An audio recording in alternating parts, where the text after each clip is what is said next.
عبقریان د محمد موسی شفیق د لنډو کیسو مجموعه. اهدا به این نسل امروز ما که در بادیه سرگردان زندگانی به عذاب و لذت انتقال مبتلا شده. محمد موسی شفیق. لومړی کیسه: هفته کوک. کابل، د چوب فروشی گذر 1338 هجری شمسی کال. زما د عمر 19 کالو چې مورقې را باندې یوه ترخه او بې رحمه حمله وکړه. کله چې د حملې ټکنده غرمه تېره شوه او د زوال وخت یې را ورسېده، زما په رګونو کې بیا وینه وچلېده او د ژوندانه تمه مې پیدا شوه. دا هغه وخت دی چې عموماً پکې د تخیل باچایي وي. خیالونه او خاطرې پر لپسې د سړي په سر کې ګډیږي او زی راځي. همدغه شپې ورځې وي چې زما حافظې بیا هغه خاطرات راوسپړل او راوڅېړل چې کلونه ان د ماشومتوب له وخته زما په مغزو کې په قلاره سره راټول شوي وو. دا خاطرات چې همغه د رنځورۍ په شپو کې ورباندې د هفته کوک نوم ایښودل شوی وو، کله چې واقعات وو ماته چندان قیمت نه لاره، بلکې لازمه د ماشومتوب هغه دوره چې د دې واقعاتو سره نغښتې وه دردناکه او د محرومیت نه ډکه وه. د ښار په یوه ډیره ګڼه محله کې یو ډیر اوږد او سورور جومات دی چې دوه، یوه لویه او بله وړه دروازې ورته لګېدلې دي. د لویې دروازې په سر دوه اوچتې منارې ولاړې دي چې اصلاً خو خټګر د اذان لپاره جوړې کړي، مګر اوس یو سمبول او نښه ورته ویلی شي. د منارو د حد نه چې سړی تیر شي، په 15-20 قدمه کې یو لوی ډنډ راځي چې د اوبو نه تل ډک وي او شاوخوا یې پخو لښتیو نیولې ده. د دې لښتیو غاړو ته د خدای عابد بندگان په دوه پښو کینی او ټول په شریکه د دې لوی او مشترک ډنډ نه په همغه خوند او مزه د اودس اوبه رااخلي لکه هغه سپایان چې د قروانې د عظیم الشان دیګ نه به ښوروا راخیسته او ما ډېر پخوا لیدلي وو. هر څوک په همدې ډنډ کې لاس او پښې یو ځای وینځي او د هیڅ چا په زړه کې هم هیڅ نه تیریږي. هر څوک چې په هغه لویه دروازه راننوځي دا ډنډ یې لومړی پړاو دی، خو په دې شرط چې د هغه او یا د هغه د کوم یار دوست د استوګنې ځای د هغې تیارې کوڅې شاته نه وي په کومه چې موږ هم یوه شیبه وروسته ور روان یو. دویم پړاو د جومات هغه ډیره لویه کوټه څه چې کوټۍ ده چې د ډنډ نه 1.5 قدمه وړاندې ښکاره کیږي. د لښتیو د غاړو نه چې د خدای عابد بندگان را پاڅیږي نو مخ په دغو کوټو ورځي. ځینې خپل مخ او لاس وچوي او ځینې یې نه وچوي. په دې باره کې همدغسې مختلف اقوال را نقل شوي دي. په یوه وړه کوټه کې چې شنې مګر ډېرې ټیټې دروازې لري، 3 غټ سړي او یو وړوکی ماشوم سره ناست دي. د جومات شاته چې کومه اوږده تیاره کوڅه تېره شوې او دیوالونه یې هغسې پاخه او کلک دي لکه د آبادونکي زړه یې. دا کوټه د هغې کوڅې آخر ته پرته ده او د هغو کوټو په مجموعه کې داخله ده چې د وخت باچا د خپلو سترو علماو د استوګنې لپاره آبادې کړې وي. هره کوټه یوه پسخانه او مخامخ یوه د پخلي کوټه هم لري. په دغو کوټو کې اوسیدونکي علما ډېرې غټې سپینې پګړۍ په سر کوي او په خبرو او تګ راتګ کې دا حقیقت له ورایه ځلیږي چې د دوی سره د علو احساس ښه قوي دی. هغوی پوهیږي چې یوه خبره یې لا اوس هم ټول ملک لړزولی شي. د دوی د خولې یو پو د حق او باطل معیار او د سم او ناسم میزان دی. جنت یې په یو او دوزخ یې په بل لاس کې دی. چاته دا او چاته هغه بخي او دا بخنه د سړي په صفاتو او خو اخلاقو پورې اړه لري. دوی د علم نمایندګي کوي. د پوهې لیکه هم دوی تیره کړي او هغه څوک چې د دوی په حلقه کې نه راځي هغه گویا امی او جاهل دی. د دوی سره د خدای د کتاب کنجي ده او د ټولو هغو مسلو نه خبر دي چې په خدایي خزانه کې پرتې دي. هر چاته د هغه د وسې په اندازه برخه ورکوي. همدا وجه ده چې د دغو معتبرو کسانو د پاره یوه د پخلي کوټه د سر په کوټو علاوه ورکړل شوې ده.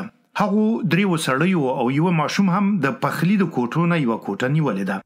دا کوټه په هغه عالم پورې مربوطه ده چې نوکر او چاکر یې نه دی نیولې او پخلی نه کوي، بلکې شپې ورځې په چای او ډوډۍ تیروي او هغه د بازار نه تیار راغواړي. د کوټې د ډیر ټیټ ورنه چې سړی سر وردننه کړي او د ډیرې ټیټې درشایۍ نه چې پښه واړوي دننه به 3 کسه وګوري چې هر یو د کوټې بیل بیل دیوال ته تکیه وهلې ده. دوی به یو هم تاونه ګوري او لکه څنګه چې ته د هغوی د تندي او مخ ګونجې شمارلی شي هغوی ستانه شي شمارلی. مګر د غوږ پردې هومره حساسې دي چې د اواز یوه وړوکې ښکالو هم ترې نه خطا کیږي بلکې لا ډیر ځله د قدمونو د आवाज نه خاوند پیژني. د کوټې یو دیوال ته 2 کسه ډیر سره نږدې ناستي او په خپل منځ کې په ورو ورو او وار په وار خبرې کوي. د دوی مخونو ګونځې کړي او په هر ګونجه کې یو تعبیر پروت دی. سرونه یې یوې خواته داسې کاږه نیولي چې که سړی ورته ځیر شي نو د غوږونو منظره یې هسې بریښي لکه 2 کسو چې د خبرو اترو په وخت کې یو بل ته سترګې مخامخ نیولې وي. دواړه مخونه آرام مګر غمجن معلومیږي. دواړه تندي په خاورو سپیره دي او دا د مازیګر د لمانځه د هغو سجدو نښه ده چې دوی د اوږده او سرور جومات په پلنو دوړنو تیږو ایښي دي. د دواړو نابیناو د سر نه خیرنې سپینې پګړۍ ول تاوې شوي دي. د دوی په مخونو د ګیرې رنګي اوږده مۍ وریجې تارونه په یو نامرتب ډول پراته دي. د یو په غاړه توره او د بل په غاړه بانجاني چپنده. دواړه مخلې، دواړه خیرنې او دواړه اوږدې دي. د دواړو نابیناو په خوا کې غټې امساګانې پرتې دي. د دواړو ړندو چپې خواته یو خیرن دیوال ته نږدې 3 ناست دی. هغه په کړه وړه کې هغه نورو سره ښایسته ډیر شباهت لري او د هغوی غوندې د بینایۍ د نعمت نه محروم دی که بینایۍ ته نعمت ویل جایز وي. د او د هغو نورو هم دومره فرق دی چې د هغوی په عکس د په لویه خوله د ببرو شونډو نه لاندې یو اوږد او پلن تبسم دم په دم زغلي رازغلي او د په خوا کې یو وړوکی 10 کلن هلک ناست دی چې یوه اوږده همسایه په خوا کې پرته ده. د دې هلک نه یوه ورځ چا پوښتنه وکړه: هلکه ته څوک یې؟ ده وویل: صاحب اساکش. چې رښتیا اعتراف وکړم په هغه شیبه کې قطعا د دې نااشنا کس په اصطلاحي نوم او لقب پوه نه شوم، خو وروسته مې چې بیا سره مختلف ذهني حرکات یو ځای کړل نو پته راته ولګېده. د دې هلک وظیفه دا ده چې د هغو 3 کسانو نه چې هر یو چیرته لري د جومات د احاطې نه بهر ځي د امسا یو سر او هغه نابینای بل سر نیسي او د مخکې او هغه ورپسې وي. د هلک ته په دغه ورځو غالبا د غرمې یا د شپې غوړ او په حواشیو ډک پولاو هم رسیږي او احتمالاً 2 یا زیات افغانۍ هم لاسته ورځي او د وزګارتیا په وخت کې څه لږ ډیر قرآن هم یادوي. د یوې ارزانې بانجاني سترنجۍ کوزنۍ پیڅکې ته نږدې د مسکي نابینا بوټان پراته دي. د بوټانو تور داغي مخ 2-3 ځایه په وړو او غټو پیوندونو ډک شوی دی. ته به وایې په یو زخمی مخ چې غټو دانو وهلی 2-3 ځایه پټۍ لګېدلې ده. دا بوټان اصیل او ولایتي دي او بیه یې د دوی د اوسني خاوند د ټولو جامو د 3 وارو نه هم زیاتیږي. کله چې دا بوټان د سیند د غاړې په هغه معتبر دکان کې چې د ښار نازول نجونې او هلکان سړي او ښځې پکې راټولیږي خرڅېدل، د دکاندار په خوا او خاطر کې هم دا خبره نه تېرېده چې یوه ورځ به دا محروم او نابینا انسان چې د ټولو خلکو په خیال کې د ټولنې د اوږو بار دی او په واقع کې د خلکو یوه لویه روحي او معنوي نیمګړتیا پوره کوي په پښو کړي. مګر رښتیا چې تقدیر ته تدبیر نشته. د بوټانو د اصلي خاوند پوره راغله او د نن پوره 1 کال پخوا له دې نیمګړې دنیا نه سترګې پټې کړې. د مرګ واقعه خو یې د هغه د وړو بچو ښځو او مور دپاره ډېره دردناکه وه، مګر د دغو 3 نابیناو او د نورو هغو کسانو دپاره چې د دوی په شان د خدای کلام په سینه کې پروت دی او یا یې د لیک له مخې لوستلی شي، دا یو نه هېرېدونکی فرصت و. همدارنګه د مرحوم د مشر او زلمي زوی دپاره هم دغه فرصت غنیمت ګڼل کېده. پلار یې چې مړ شو، هغه د خوشحالۍ په خیراتونو او صدقاتو لاس پورې کړ او د هغه د بېشماره مخلفاتو او متروکاتو د منځ نه یې دغه بوټان، 2 جوړه جامې او یو د ژمي بالاپوش دغه حافظ جي صاحب ته ورکړل چې 1 کال پخوا یې پوره 1 هفته هره ورځ د هغه په قبر قرآن ختماوه او 3 ورځې سر په سر په دغه اوږد او پلن جومات کې د 8 نه تر 12 پورې په صورت لوستلو بوخت و. زمونږ مسکی حافظ جي صاحب مورزادي ړوند دی. پلارې د وړکتوب نه قرآن ته کېنولی و او اوس یې چې عمر د 50 نه اوښتی دی د خدای کلام د اوبو غوندې روان ورځي. پخوا چې په کلو کې اوسېده یوه روژه او بله روژه به یې د تراویحو په ختم کې قرآن تکراراوه، مګر اوس چې په لوی ښار کې اوسېږي چېرته چې هرومرو په جمعه کې یو مړی پیښیږي او چېرته چې سیالي او شریکي خلک حتما د مړي پسې ختم او خیرات ته مجبوروي او بلکې د شتمنو خلکو په طبقه کې د ختم او مکلف ډوډۍ رواج ډیر ټینګ دی، دلته نو د قرآن ډیر تکرار کیږي. که څه هم تاسو نه څه پرده په اکثرو ختمونو کې د قرآن نه ختموي بلکې لا خپل سپاره هم سم نه خلاصوي. د په خپل په قرآن کې د چا سره چلول کول نه غواړي، مګر د نور ملګری حافظان او مخصوصا هغه مشران استادان چې ډیره موده ادا کار کړي او زړونه یې کلک شوي دي د مجبوروي چې په 15 دقیقو کې د سپارې ختمېدو اعلان کړي. کله چې هغه مشر استاد ارخشه تازه کړي معنی یې همدا ده چې نور نو څوک باید خبره اوږده نه کړي. د چې تازه ښار ته راغلی و یو ځل د ارخشې نه وروسته هم لا سرخوځاوه او سپاره یې ویله، مګر نور استادانو د دعا لاسونه اوچت کړل او مشر استاد د کور خاوند ته د په حق کې ویل دا حافظ جي صاحب لږ مانده غوندې دی، د ته لږه ډوډۍ وساتئ. د کور خاوند ته هم د ماندګۍ چندان مزه ور نه کړه، هغه هم غواړي چې هر څه زر زر خلاص شي او دا بارې له اوږو سپک شي. یو څو وخت چې د حافظ جي صاحب په کره ویلو او ښه ادا تیر شو په شاوخوا محلو او د جماعت په حلقو کې د په مانده حافظ جي صاحب مشهور شو. بیا به نو نه د مړو خاوندانو د تزړه ښه کاوه او نه به نورو حافظانو د چیرته د ځان سره بیوه. څومره چې د موده په لوی ښار کې وګدیده هغومره د ژوندانه پر رموزو پوهېده.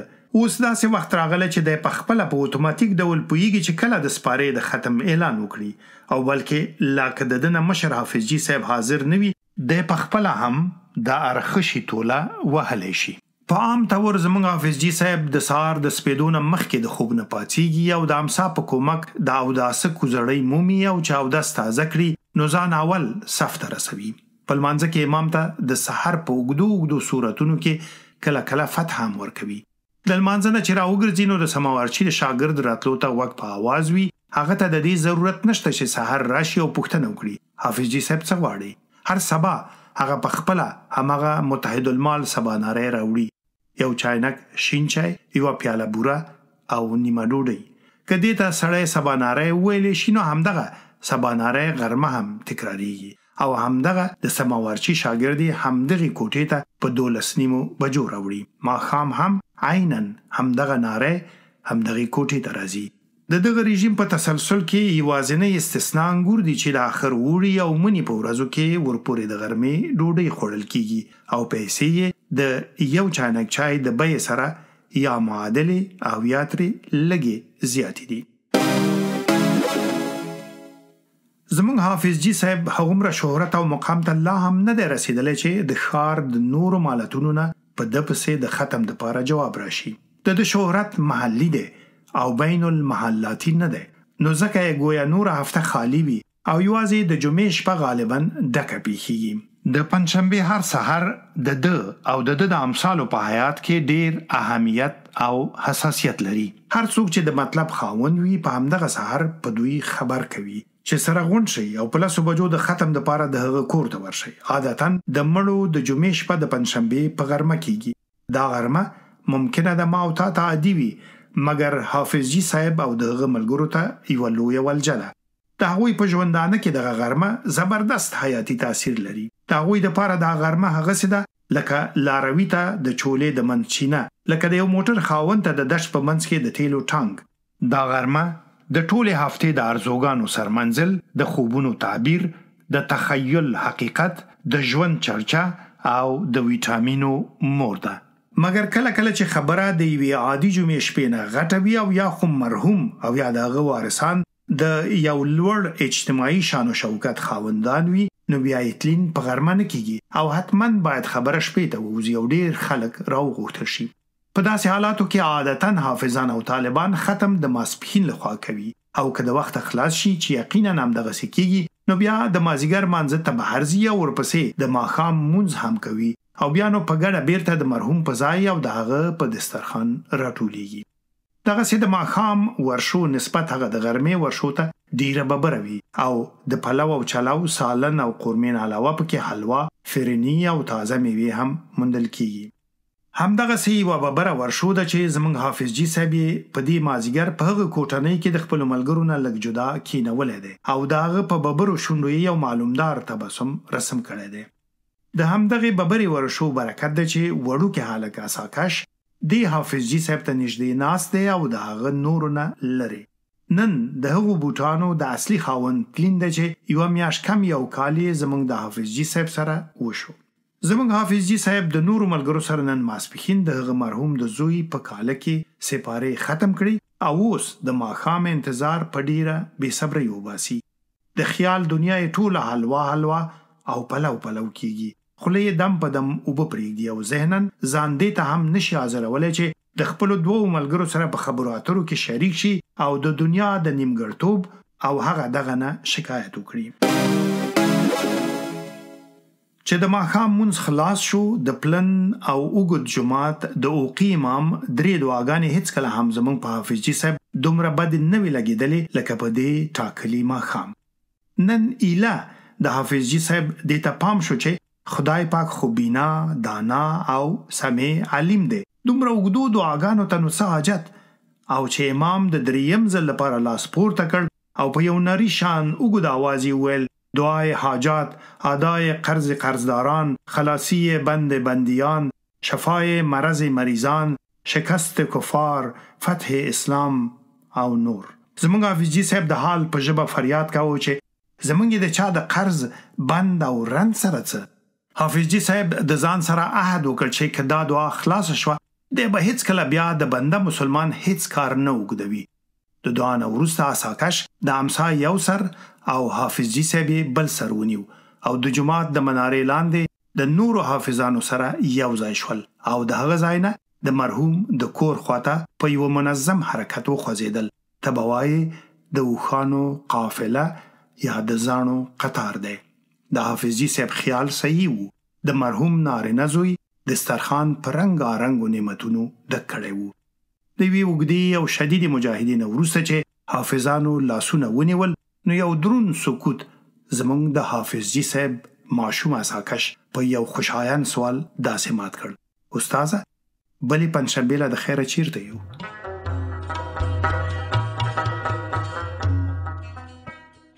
داستان دوم، عبقریان، سان میشل، پاریس، سال 1955 میلادی. او بیهوده میپنداشت همه کسان خانواده استعداد مافوق و خارق عادت دارند.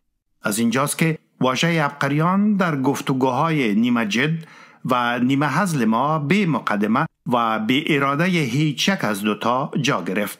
او بلکه تا دیرها نمیدانست چنین یک کلمه وجود دارد. در ذهن او در سردابه عنعنات پارینی که از کودکی تا جوانی به خود داشت، نقش تمام کسانی که نسبت به خانواده مادر او می گرفت به شمول پدرش چنان می نمود که گویی حتما موجودات دارای امتیاز هستند. امتیازی که طبیعت در اهدای آن به ایشان از میان همه فرانسویان منت آنها را پذیرفته بود.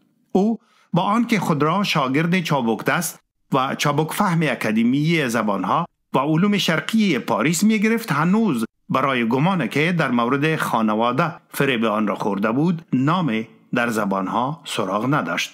از آن رو چون گنجشکان بهاری که با پر و بال خود میخندند، هنگامی که بار اول این کلمه را شنید، روی او، دهن او و چیزی که از آبرو برای خود باقی گذاشته بود همه یک جا از مسرت شگفت.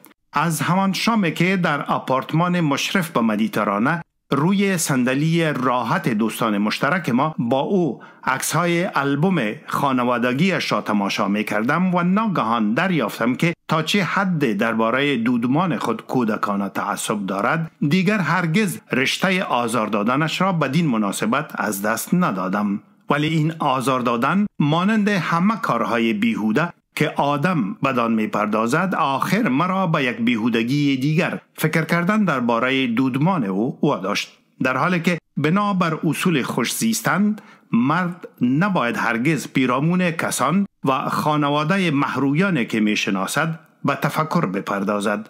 اینک نیروی دماغ و قوت خیال من برای بیش از 1 ساعت کامل قربان کاوش درباره آنهاست و این نیرو بدون شک صدها مورد بهتر داشت که بدان صرف می شد.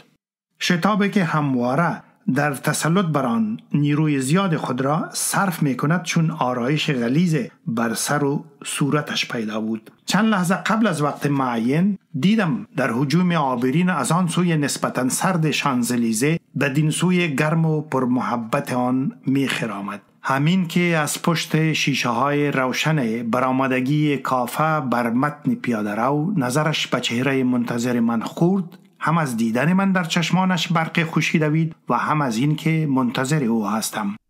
در برابر او در خود هیچ نوع احساس سراغ نکردم. نیست دختری بود، با مشکل میتوان درباره عمر او حدس راستین زد.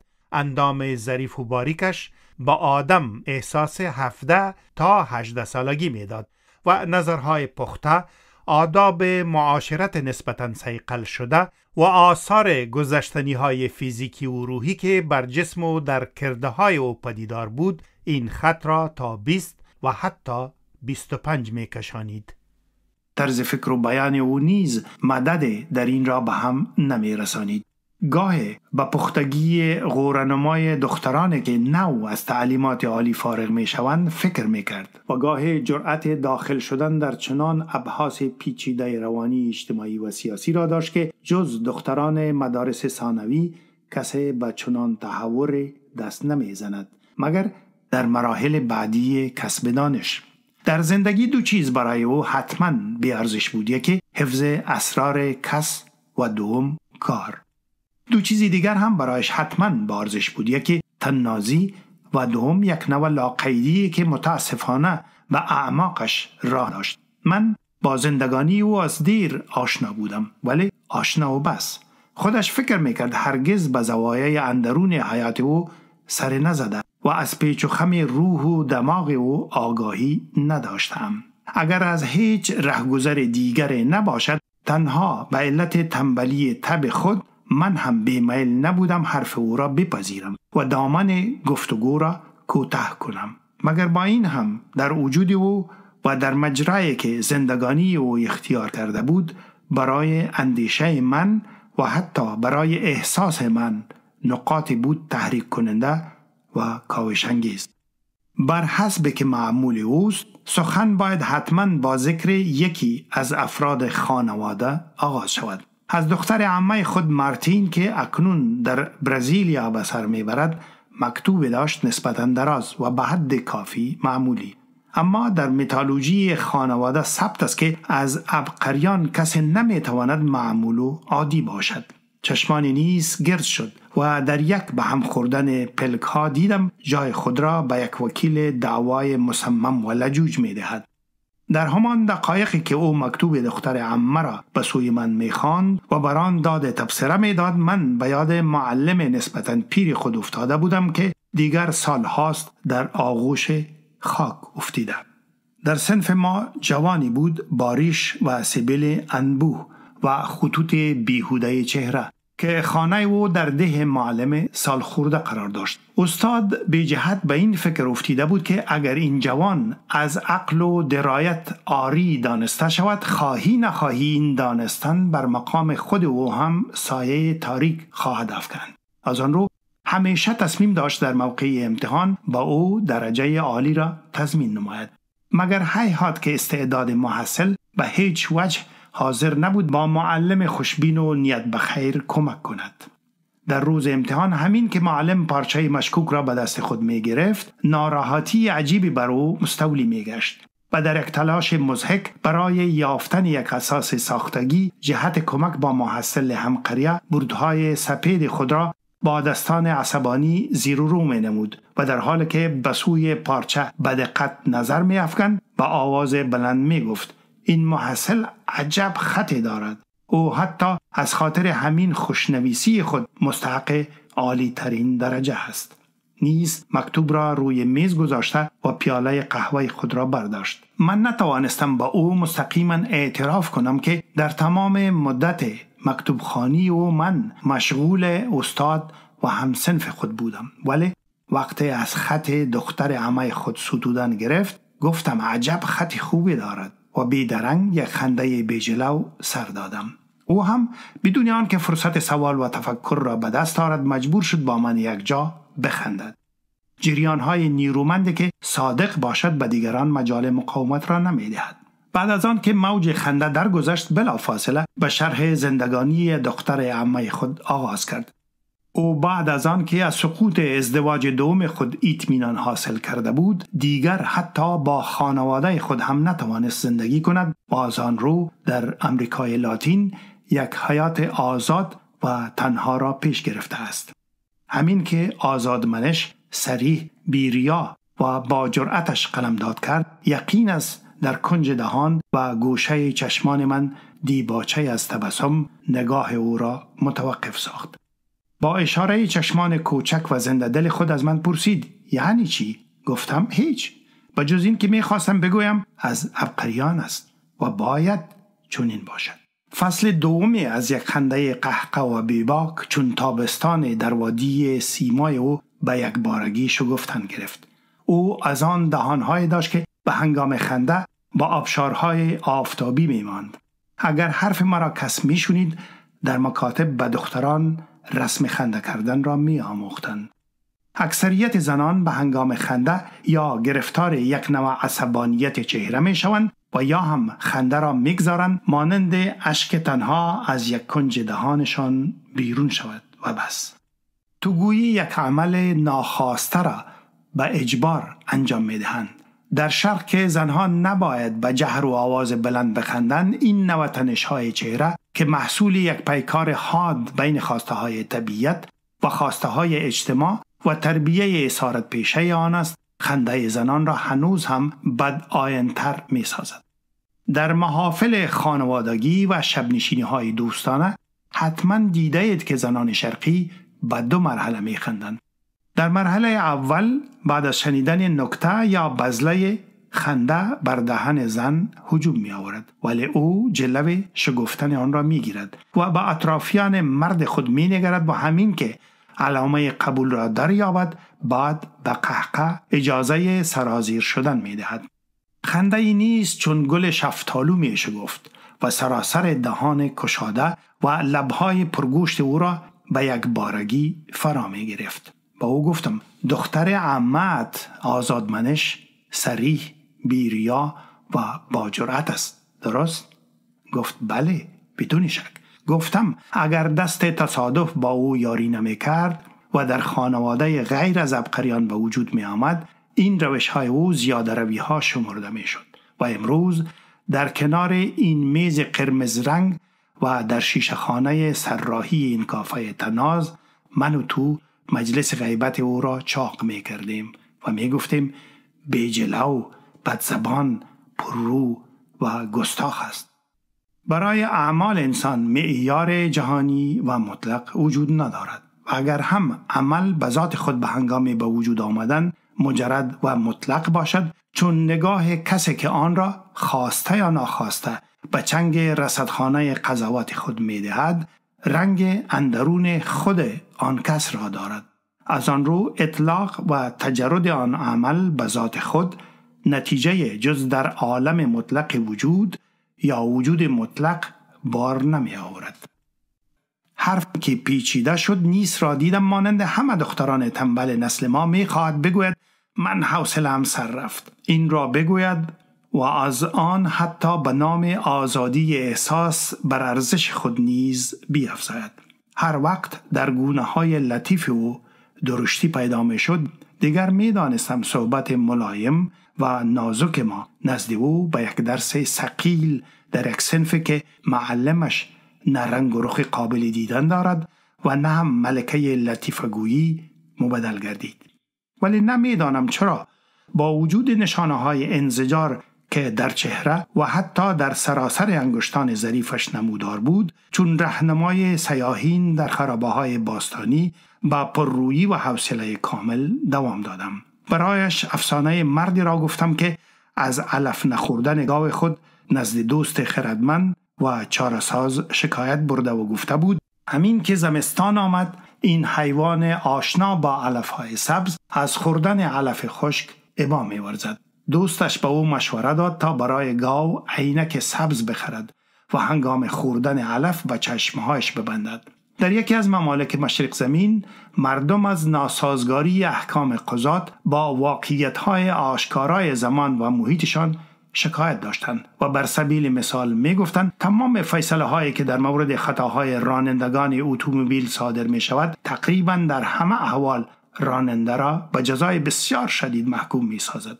ارباب امور در زمینه کاوش کردند و معلوم شد تمام قضات اتومبیل را بر دابه قیاس کردند و بر راننده آن جزای را می دهند که برای راکب حیوانات به هنگام صدور تقصیر از عمرها مقرر بوده است. نیز بدون شک در زیر شیشه رنگی اسطوره عبقریان و یا هم زاویه‌ای که زبانها و علوم شرقی و ثقافت محیط بران به نظر او بخشیده بود، دختر عمه خود را یک موجود کاملا متفاوت از موجودات دیگر میدید. مدرسه زبانهای شرقی که نیز در آن درس می‌خواند جزء پوهنتون سوربن نبود ولی تابع آن شمرده میشد. سنت شهادتنامه گرفتن در اروپا از این گونه فرقها و اصلاحات را بیشمار عرضه می کند. از نوع این مدرسه در اروپا به تعداد زیاد یافت می شود. وجود همه آنها مرهون یک نوع فقر ثقافتی و یک نوع احتیاج روحی مخصوص اروپاییان می باشد. فضای اندرون این سراهای دانش که اتفاقاً مردان پرنفوذ و سرشناس یوروپ یا پشت سر آن قرار دارند و یا هم در داخل تشکیلات آن بیشتر به فضای کلیساهای کاتولیکی میماند تا به یک گهواره آموختن و آموزش. نمونه مجسم فراغ یافتگان آن را در وجود آن متخصص زبان در نمایشنامه معروف بانوی زیبای من میتوان دید که دختر از اقوام کاکنی لندن را شاهزاده خانم هنگری تشخیص میدهد و در هیچ کنج دنیا کنفرانس نیست که بدان دعوت نمی شود و در آن حضور نمی یابد. اکثر شاگردان و استادان این مدارس برای همدیگر زبان یاد می گیرند و درباره آن مقاله و کتاب می نویسند. درست مانند اکثریت زنهای شیکپوش که غالباً خود را برای دیگر زنان می آرایند تا برای مردان. وقت لباس، آرایش گیسو یا صورتشان را از یک زاویه نگاه مردانه با نرمش و ادب کامل و با حسن و صفای نیت مورد انتقاد قرار بدهید، صادقانه و بی تأمل پاسخ میدهند تو آگاه نیستی. خانم‌های دیگر مثلا آن خانم و این خانم همه به همین طرز میپوشند و همین گونه خود را میآرایند. نیست که خود به پیروی از سنت بیگانه پرستی خانواده‌های اشرافی فرانسه از هنگام کودکی با حیات در بریتانیا آشنایی داشت و سالهای متمادی را در مدارس زبان و ثقافت عمومی که تحت نظر پوهنتون کمبریج در انگلستان اداره میشد سپری کرده بود. شاگرد گفته میشد که قبای این مدرسه زبانها و علوم شرقی پاریس را بر بالای او راست و بی خلل دوخته بودند. او مانند آن شاگردان ممالک مسلمان که با ثقافت و دین مردم خود از راه مطالعه آثار شرقشناسان آشنا می شوند، فرانسه را از روی نوشته‌های نویسندگان انگلیسی می شناخت. باره از دوگل صحبت می کرد و همین که 2-3 جمله پیش رفت پی بردم از کتاب دوست من استاد پوهنځی اقتصاد و علوم سیاسی پوهنتون لندن که در مورد جمهوریت پنجم نوشته برای من ترجمه می کند. من با این نوع شرق شناسی و با این رسم خود را به چشم دیگران دیدن یا خود را به همت دیگران کشف کردن و دریافتن بسیار خوب آشنا هستم و می خواستم برای نیز چند مثال از مشاهدات شخصی خود بیاورم. اما دیگر حوصله او سر رفته بود. دیگر او نمیخواست هرزگویی دماغ مرا تحمل کند. آن وقت در زیر پوست او بیتابی داشت. دستان ظریف خود را یک جا بر روی دستهای من پیچاند. رگ سخن به یک بارگی بریده شد. اندیشه من درشتی خود را از دست داد. تماس انگشتان دراز و جوان او با پوست خشن من از زیر موهای غلیظ پشت دست موج از نرمش نوازشگری را در سراسر پیکرم یله کرد. قطره‌های خنده که از کنج دهان خواستگار او و از گوشه چشمان سیاه پشتش سرازیر بود، حاله از ملایمت به دور من آفرید. ملایمتی که تنها در حضور یک زن زیبا میتوان آن را احساس کرد. از خشونت بحث بیرون آمدم و متوجه شدم نیز چه زحمت نیست که در آراستن سر و صورت بر خویش روا ندیده. گیسوانش در برزخ از آرایش مردانه و زنانه قرار داشت. گدهای مو از گوشهای ظریف او که در زنان به ندرت زیبا دیده می شود به مهارت دور افتاده بود. سبزه های نازک پهلوی بناگوش خود را بر رسم آنهایی که می دانند چگونه دلربایی کنند با حال خود گذاشته بود. پیراهن سبک نخی به تن داشت و از سر پای شرنگی می چکید که زن را برای ریختن آن آفریدند. شام تنک بر شانزلیزه سیطره داشت.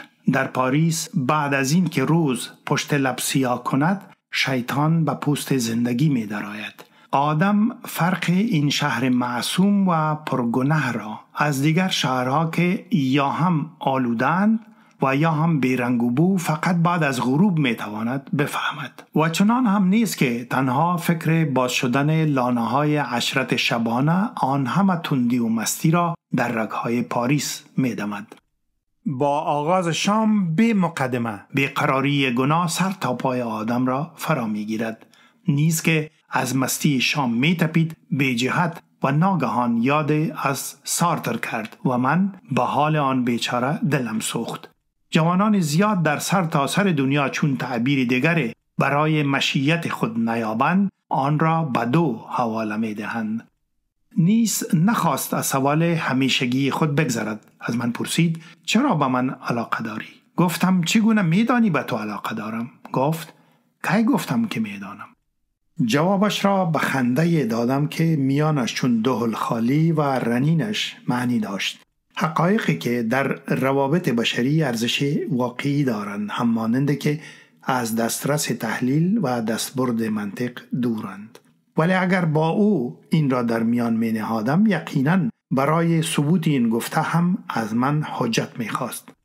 همین که برای پاسخ اصل سؤال او آمادگی گرفتم، نیز را دیدم که رمید و به خود پیچید و خمیازه مبهمه در کشید. درست چون خوابیده که در یک سحرگاه بهاری نو بیدار می شود و از نور خورشید در زیر ملافه می ترسد و رم می کند و به پهلوی دیگر می غلطد. صحبت را به خاطر او عوض کردم و از فارسی او که در مدرسه زمانها و علوم شرقی مشغول تحصیل آن بود پرسیدم تا کجا رسیده. گفت بالاخره راه آشنایی با حافظ را دریافتم.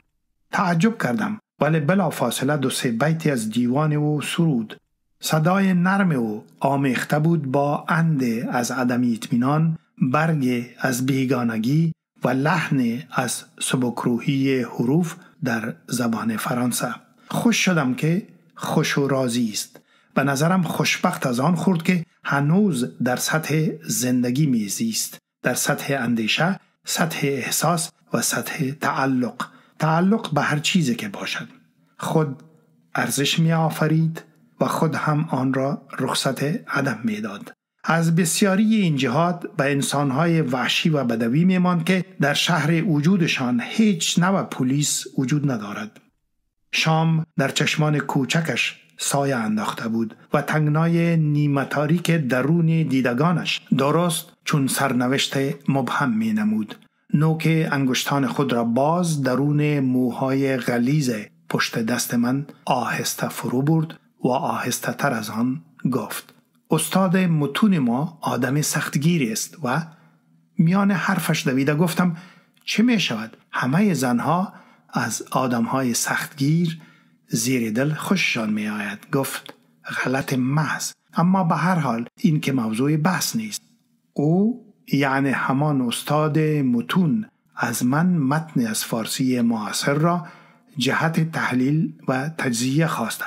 بعد دریچه چشمان خود را تا نقطه به هم بستن نزدیک کرد. یک کف دست خود را از روی پشت دست من برداشت، زیرکانه جدی شد و 2 انگشت دراز خود را میان پیراهن و پوست گردن من جا داد و گفت مگر نمی شود متن برایم تهیه بینی؟ در زیر پوستم رعشه از دویدن دیوانه خون تن شده می رفت. دستم به سوی جیب دراز شد و این نامه را که در آن روزها از پاریس به یگانه مالک زندگانی خیش در ویرانه بابلستان نوشته بودم برایش خواندم.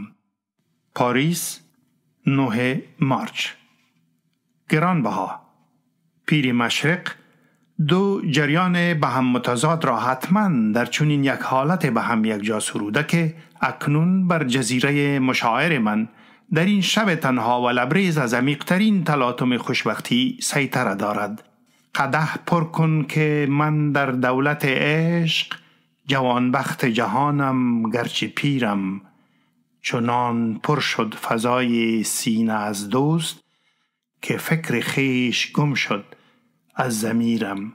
او نه تنها تا دیروز بلکه تا همین لحظه پیشتر در آن قطب دیگر این رستاخیز مستی قرار داشت. با فریادم رس ای پیر خرابات، به یک جرعه جوانم کن که پیرم. برا ای آفتاب صبح امید که در دست شب هجران اسیرم. حافظ از دسترس، نه، میخواستم بگویم از دستبرد زمان بدان خاطر دور است که او برای عشق سرود میگوید، نه برای عاشق و معشوق عصر و مردم خود. در این شهری که بیشتر بزن پخته در نیمروز عمر در سراپرده گناهان میماند، من ناله را که او قرنها پیشتر نمیدانم از کدام صحرا یا ده و قریه سرداده از اعماق اندرون خود دمیده میابم. به یاد یار و دیار آنچنان بگیریم زار که از جهان ره و رسم سفر براندازم.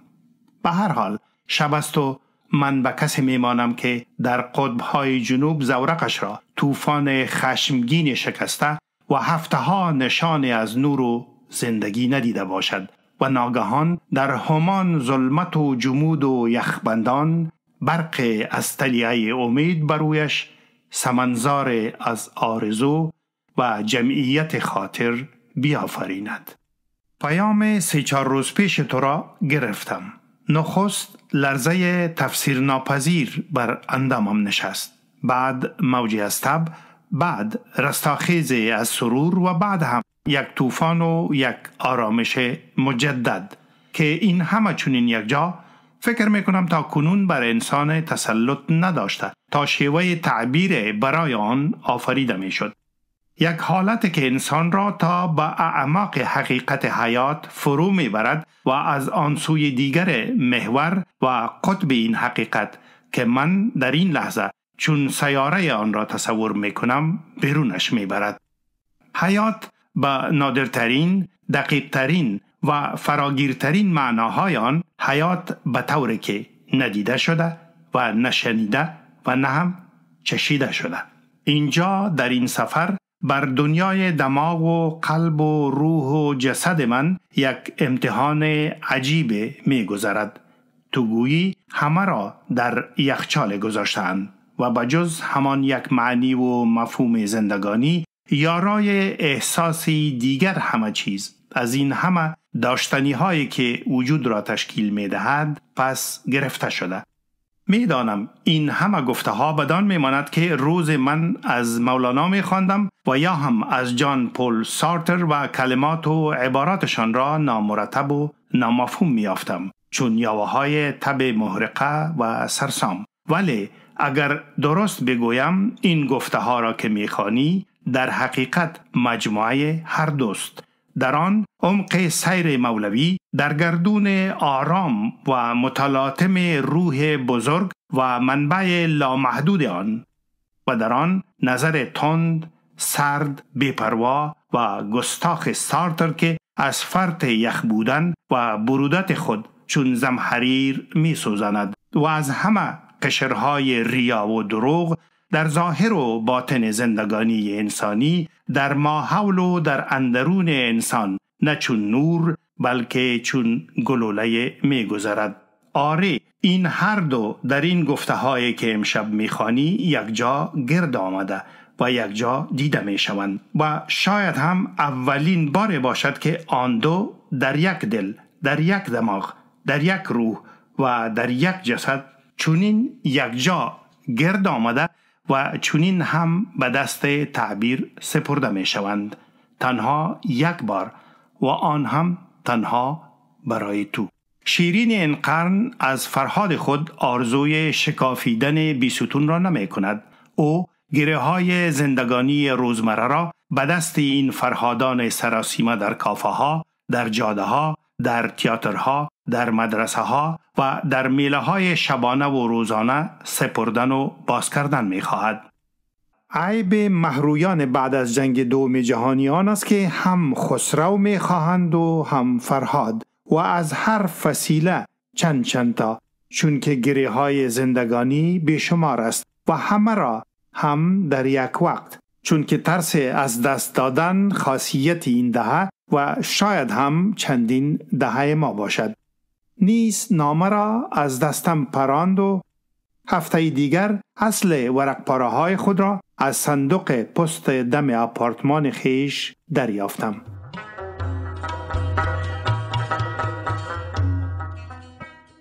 دریم کیسه، دکتر صاحب، نویکار، کابل، 1499 هجری شمسی.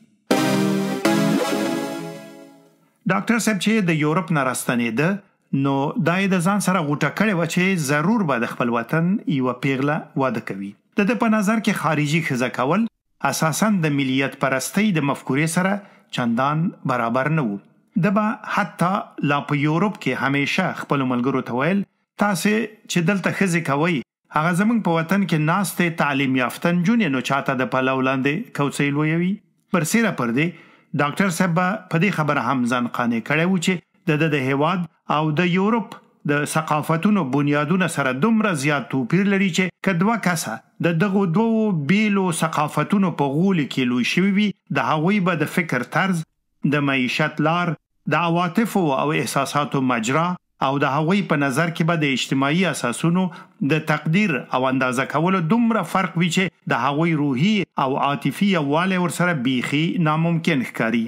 دغه روحي او عاطفي یووالی د ډاکټر صاحب په عقیده د ښځې او میړه کېدلو دپاره یو بنیادي ضرورت و. په همدې باره کې ډاکټر صاحب یوه بله دقیقه ملاحظه هم درلوده. دته داسې ثابته شوې وه چې د یورپ خلک چې د شرق نوم واوري د واره هغه خیالي دنیا په سترګو کې ګرځي چې خواږه خوبونه پکې رښتیا کیږي. د چې کله کله د ځینو نجونو سره خبرې کړې وي دا ورته معلومه شوې وه چې هغوی د الف لیله په سترګو د شرق ملکونو ته ګوري. هغوی د یورپ د مدنیت جلوو دومره ستړي او مړې کړې وي چې اوس یې د یو نوي او یو مختلف او مخالف محیط توصیف او تعریف ته خلو اوبه پرېښودې. مګر دا شوق او ذوق دغه وارخطایي او بې صبري د شرق په کوم رګ کې د یو څو لږو میاشتو د تیرولو نه وروسته مري. بیا نو د یورپ نازولي لور د خپل خوب او خیال د خوږې دنیا نه د حقیقت میدان ته راکوزه شي. هغه جنت په دې میره بدل شي.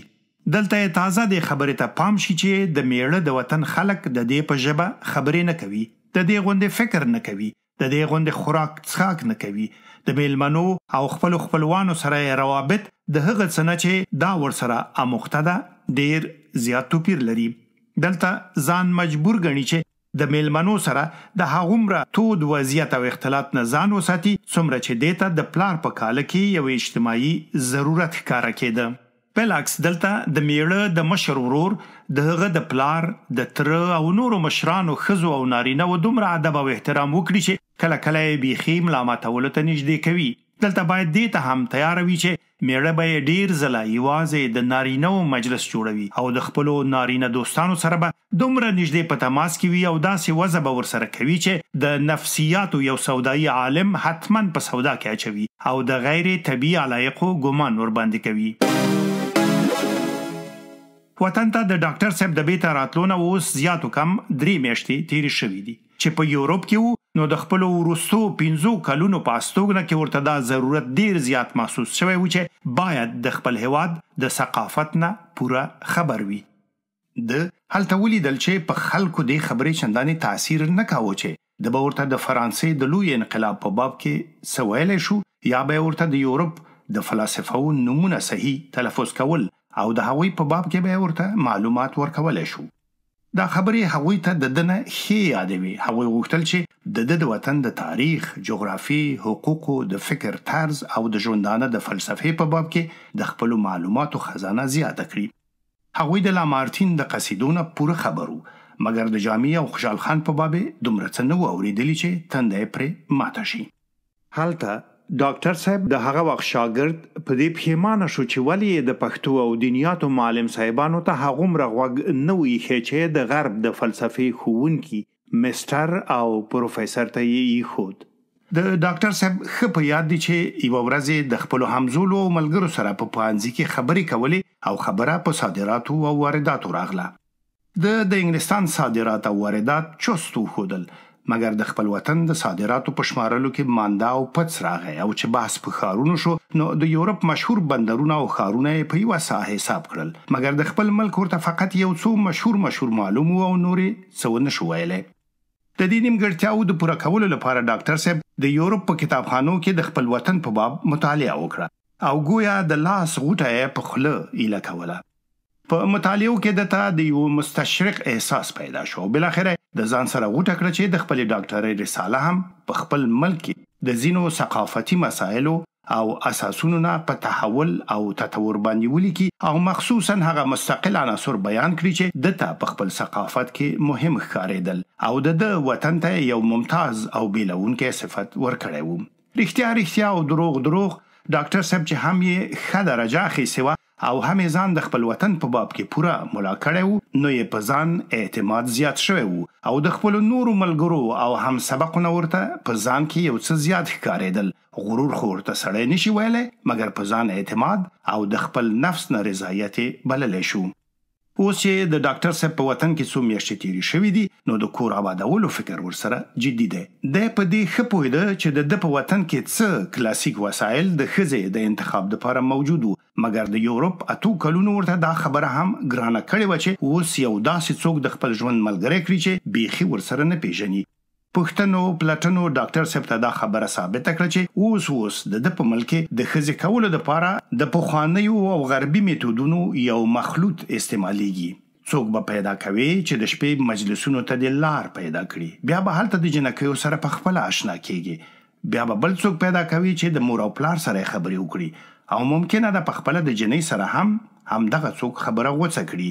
د دې نه برسیره به د مشر کاکا، ابۍ او بابا د نظریاتو د ښه کولو دپاره هم څوک برابروي. ډاکټر صاحب د خپل ملک په پایتخت کې اوسیږي. دا ښار هم د ملک د نورو ښارونو او علاقو او هم د دنیا د نورو ښارونو نه ډیرو خواصو بیل کړی دی. اول خو دا ده چې دلته یو ډیر قوي طبقاتي امتیاز موجود دی، مګر د پردې لاندې. په دې ښار باندې د غربي تمدن د ظواهرو یوه داسې چپه راغلې ده چې نور ټول معیارونه او مقیاسونه یې د ځان لاندې کړي دي. د ژوندانه د تقلیدي او پخواني نظام د ځینو اساساتو سوء استعمال او د هغو نه سوء استفادې په خپله هغه نظام د خلکو په نظر کې بد کړی دی. دا چې د ځینو نورو عواملو سره یو ځای شوي نو یې د دې ښار اوسیدونکي د خپل ثقافت د بنیاد او د خپل ژوندانه د نظام د اساس نه یوازې بیګانه کړي، بلکې د هغه نظام او هغه ثقافت پر ضد د دوی سره عجیبه بدبینی، کرکه او تیښته پیدا کړې ده. د بره چې هر څه راځي هغه ښه دي او دلته چې هر څه شته هغه بد دي. دا د دې ښار د اوسیدونکو د تفکر د طرز اساس دی او ډاکټر صاحب چې د بره تازه راغلی دی په همدې اساس ښه دی او هر څوک یې قدر او عزت کوي. که څه هم په خپله ډاکټر صاحب لا تر اوسه په دې سر پوره نه دی پوهېدلی. ماښام تیاره ده. د پاخه سړک اړخ ته چې کوم کورونه په ناموزون ډول قطار شوي دي د هغوی په منځ کې د محبوبه جانې کور هم د 4 نسبتاً جګو دیوالونو دننه پروت دی. محبوبه جانه اوس 50 کلنۍ ته ورنږدې شوې ده او د داسې یوې لویې کورنۍ لور ده چې یوه ورځ هر غړي مځکې ته ویل ته ځه او زه به بیا درځم. محبوبه جانه بې شماره ورېرونه، ورېرې، خورینه، خورځې، د تره لوڼې، لمسۍ او دغسې نور خپلوان لري. د میړه د مرګ تقریبا 10 کال کېږي او د هغه نه ورته یو 2 کورونه پاتې شوي دي چې خارجيانو ته په کرایه ورکړي او ښایسته ښې پیسې ورته د میاشتې راځي. دا پیسې دومره لږې هم نه دي چې محبوبه جان ور باندې د یارانو دوستانو د جمعې شپه ګرمه نه کړی شي او دومره ډېرې هم نه دي چې د هغوی د سوغات، تحفې او یو نیم کومک نه ور باندې بیخي بېنیازه شي. یعنی گویا د محبوبه جان ژوندون د کور په کرایه ولاړ دی او هغه هم باید خارجيانو سره په کراوي او خارجيان خو اول د سره د محبوبه جان سره چې په هیڅ خارجي ژبه نه پوهیږي نه بلديږي او چې بیا کوم یو نیم سره بلد هم شي نو هغه خو د ابد د پاره په دې ښار کې نه وسیږي، ضرور بزي. د دې معنی دا ده چې تقریبا هر کال محبوبه جان ته د خارجيانو د آشنایي مشکل تازه کیږي. د دې لپاره محبوبه جان پیشبینی کړي چې د دوستانو او آشنایانو په حلقه کې داسې څوک هم شامل کړي چې هغه د خارجيانو سره نږدې رابطه او تعلق لري. د خپل خپلوانو نه هیڅ خیر نشته، هغه همیشه په خپل خلو کې ډوب دي او چې کومک دې ترې وغوښت بیا ستا په کار کې دومره مداخله کیږي چې په خپل خبره باندې پښیمانه کړي. نو ځکه د محبوبه جان په کور کې د آشنایانو دوستانو شمار همیش که د خپل خپلوانو نه زیات نوي کم هم نه دی. د محبوبه جان هم دا خبره په تبه ډیره برابر لګیده چې د دوستانو آشنایانو حلقه ورنه تاوي، صفت کوي، سخاوت او خطبه او کله کله جمال هم ستایي. د ښار نوې زړې ورته راوړي او د هر افوا، هر خبري او هر پیښې نه خبروي. ډیر خلک دي چې دغه ښار په نسبتا تنگ محیط کې بل ځای سره نشي یو ځای کېدلی، نو هغوی هم دا غنیمت ګڼلی چې دلته سره ګوري. د هغه زلمی هغه پیغله خو کېږي مګر بل ځای سره نشي راټولېدلی. دواړه کوشش کوي چې محبوبه جان وپېژني او بیا د هغې د جمعې د شپې په ټولنه کې شریک شي. هغه څوک چې غواړي چې د چا د نفوذ نه استفاده وکړي دواړه د محبوبه جانې د دربار لمن نیسي او مراد ته رسیږي. ځینې داسې د پاخه عمر معتبر کسان هم شته چې بل ځای نشي کولی خپله تنده ماته کړي، هغه هم دغه دربار ته راځي. هو تیاره ماښام دی او زموږ ډاکټر صاحب خپل خورا ښکلي کالي په ځان اچولي او د محبوبه جانې د کور پلو ته چې دته هم نه دی معلوم لکه د یوې مجهولې آیندې خواته درومي. د تنګ پتلون تنګې پیسې د ایټالوي بوټانو په ډیرو نریو څوکو باندې نیغې ورپریوتي، کمیس یې تک سپین له ورایه ځلیږي او د نیکټایي غوټه هم په آخرین موډ جوخته ده او همې د جرابو سره رنګ یو شان دی. د نسبتا توري د ریشۍ سره ډاکټر صاحب یو نسبتا سپین واسکټ هم اغوستی چې ډېرې قیمتي تڼۍ ورباندې لګېدلې دي. د ډاکټر صاحب سر او صورت په خپله د یورپ د 8 کلونو په استوګنه شاهدي وایي. د سره په خوا کې چې کوم ملګری روان دی هغه په ښار کې د هر چا نه زیات خارجیان پیژني او د هغوی د برکته د محبوبه جانې په دربار کې د هر چا نه معتبر دی، دومره معتبر چې حتی میلمانه هم پکې وزریږي. ډاکټر صاحب ته د لارې ملګري دومره ډېرې خبرې د محبوبه جانې د دربار په باب کې کړې وي چې هغه په مشکل کولی شو خپل وجد او شوق او بېصبري پټه کړي. د لارې په سر هر ښکلی او ښایسته کور ډاکټر صاحب ته د محبوبه جانې دربار برېښېده او چې هره ښکلې پیغله یا نیمزالې به یې ولیده نو فکر به یې کاوه چې دا هم حتما همغه دربار ته روانه ده. د یوې څلور لارې کوزني کونج ته یوه خړه دروازه وه چې بالاخره د ډاکټر صاحب ملګری ورستون شو او هغه یې وټکوله. ډاکټر صاحب چې څو د کور درو دیوال ته پام کېده بیا وردننه شوی و. په دهلیز کې د ساز او سرود آواز تر غوږه شو. معلومه شوه چې نن کومه خاصه میلمستیا ده. ډاکټر صاحب چې محبوبه جانې ته معرفي شو د هغې د ستړي مشي او خواره مشي نه معلومه شوه چې د ډاکټر صاحب په باب یې معلومات لرل، مګر دا معلومات لکه څنګه چې ډاکټر صاحب فکر کړی و هغومره ډیر نه و. محبوبه جانه او د هغې نږدې حلقه همدومره خبر و چې دی اروپا دیده ډاکټر دی او ښځې پسې ګرځي او بعیده نه ده چې د هغې د کومې ورېرې سره نصیب وشي. مجلس ډیر ګرم و او زلمي او پیغلې د پاخه عمر ښځې او نر او حتی ځینې بوډاګان او بوډۍ هم پکې وې. ښایسته مشهور سندرغاړي دا غزل غږاوه: بیا تا گل برافشانیم و می در ساغر اندازیم، فلک را سقف بشکافیم و طرح نو در اندازیم. او چې په دې غزل کې به هره نوې کړۍ اچوله ته به وایي د مجلس سرګرمو نرو ښځو د شوق آسونو له به متروکه ورکوله. ډاکټر صاحب په یو حلقه کې کېناست. د ډېرو نجونو ورته پام شو لکه چې د حال نه هغوی هم لږ ډېر خبرې وې. ډاکټر صاحب ته خدای شته د غرور یوه نشه هم پیدا شوه. په دغه حلقه کې د محبوبه جانې یوه خور ناسته وه چې 4-5 خو یې سکه ورېرې لرلې. د یوې ورېرې نوم یې هوسۍ و چې 18 کلنه وه او ډاکټر صاحب ته مخامخ نږدې ناسته وه. هوسۍ ښایسته ښه مخ، ښه ویښتان او ښه اندام لاره. د غاړې جامې یې د پاریس په هغه فیشن برابرې وې چې د ډاکټر صاحب د راتلو نه وروسته د کریستن ګندونزي راویستلي وو او نه یوازې د هوسۍ بلکې تقریبا د مجلس د ټولو پیغلو او نیمزالو جامې د هغې په اساس ګنډلې شوې وې. د نجونو او ښځو د شونډو، د مخ، د لاسونو او سینو نه داسې معلومېده لکه چې د الیزابت اردن د کارخانې په کومه ذخیره د دې مجلس د ښځو لاس بر شوی وي. د وروځو ښکارونه د چا سم تلي وو او د چا کاږه، مګر ټولو بې استثنا په خپلو وریځو باندې د تور قلم وریځو ته ترجیح ورکړې وه. ډاکټر صاحب چې دغسې غلیظ مکیاژ یوازې د پاریس په ځینو خاصو ځایونو کې لیدلی وو، نو یې ابتدا په هوسۍ شک راغی او بیا یې چې ولیدل چې ټولې 18 کلنې او حتی 15 کلنې جنکۍ همدغسې په همدغه ډول وي، پوه شو چې سهوه یې کړې وه. دلته باید د پاریس کلیات تعقیب نه کړي. دا سودا هم ورته پیدا شو چې ممکنه ده د څو میاشتې پخوا پاریس به د اوسني پاریس نه توپیر پیدا کړی وي. د قیمتي عطرونو تیزې او تندې رایحې فضا ډکه کړې وه. ډاکټر صاحب بیخي ګمان نه کاوه چې دی ګوندې په خپل وطن کې دی، هغه وطن چې د په فقر پیژندلی وو او نن د هرې پیغلې او نیمزالې کمیس د 2-3 میاشتو معاش پوره کوي. دی لا په همدې چورت کې وو د خپلې آیندې ویرې اخیستی و چې ناڅاپه ورنه د هوسۍ ترور پوښتنه وکړه: ډاکټر صاحب ستا معاینه خانه چیرته ده؟ او چې ډاکټر صاحب ځان ځواب ته جوړاوه، هغې ترې نورې بې واره پوښتنې وکړې: د ورځې څومره مریضان درته راځي؟ یعنې د ورځې ګټه دې څومره ده؟ په کومه شفاخانه کې نوکرې؟ ډاکټر صاحب په ډیر مشکل وکولی شو چې د هوسۍ د ترور د یوې وقفې نه استفاده وکړي او ووایي: صاحب وبښئ، زه د طب ډاکټر نه یم. ما ته خو ټولو ویلي وو چې ته ډاکټر یې. ډاکټر یم مګر د طب نه. یعنې اشنایان دې درته هسې په ټوکو ډاکټر وایي؟ نه، زه د ډاکټرۍ شهادتنامه لرم. نو څنګه ډاکټر یې چې معاینه خانه دې نشته او د ډاکټرۍ شهادتنامه لري؟ زه د ادبیاتو ډاکټر یم. یعنی چې څوک په ادبیاتو باندې پوهیږي او زمونږ د دې سندرغاړي غوندې ښه شعرونه یې یاد وي، یوازې د هغوی ډاکټري کوي او د بل چا نه.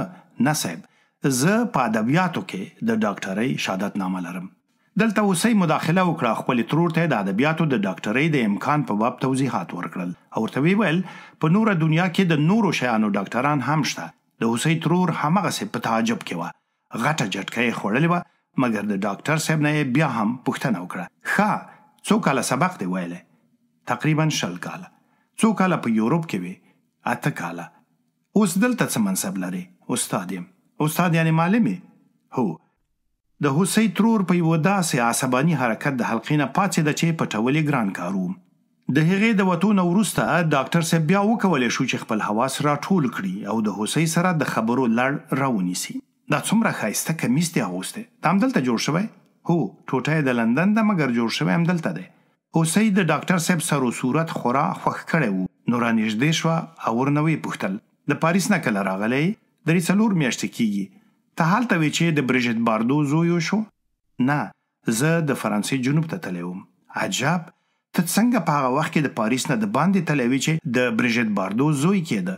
ډاکټر صاحب مسکی شو او ویل: ما خو ویل چې زه د طب ډاکټر نه یم. بیا یې زیاته کړه: زه اصلا سینما ته ډیر وخت نه لرم. نو ماښام څه کوې؟ کتاب لولم یا موسیقي اورم. څومره کتاب لوستل څنګه دې زړه نه تنګېږي؟ زړه مې چې تنګ شي کتاب لولم. والله عجیبه حوصله لرې. اوس خو دغسې ده نو. اوس چې په سینما کې نوی فلم راغلی، هغه دې لیدلی؟ نه، مګر اورېدلي مې دي چې د ارنست هیمینګوی په یوه قصه بنا دی. تا هغه قصه لوستلې؟ نه، ما خو فلم لیدلی. مګر د کتاب لوستل بل شی دی او فلم لیدل بل شی دی. مقصد دا چې سړی د قصې نه خبر شي. نه، دا مقصد نه دی. ښځه ورکې که، دا قصه پرېږده، په کتابونو کې خو ته تکړه یې. هر ماښام په پاریس کې شانزلیزې ته تللې؟ نه، کله کله. دا دې بل عجیبه. رقص دې زده؟ هو. هره شپه به دې په پاریس کې کړی وي؟ نه، کله کله. دا دې بل عجیبه. د هوسۍ هم نور حوصله تنګه شوه، پاڅېده او یوې بلې حلقې ته ورنږدې شوه. د ډاکټر صاحب د وجود نه د هوسۍ یوه بله ترور خبره شوه، نو یې خپلو خویندو ته وویل: څه کېږي چې معلم دی؟ که نور څه یې برابر وي بیخي درست دی. نو د ډاکټر صاحب حلقې ته راننوته او د واره یې ورنه پوښتنه وکړه: تنخوا دې څومره ده؟ 2000 روپۍ. دا به ته څه شی کړې؟ آینده به ښه شي. ښه کور لرې؟ تر اوسه پورې خو نه.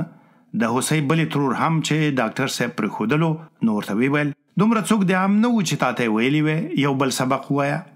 په همدغه وخت کې ډاکټر صاحب د یو لیک د لیکلو عزم وکړ او هغه د پاریس ملګري ته د راتګ بلنه وه.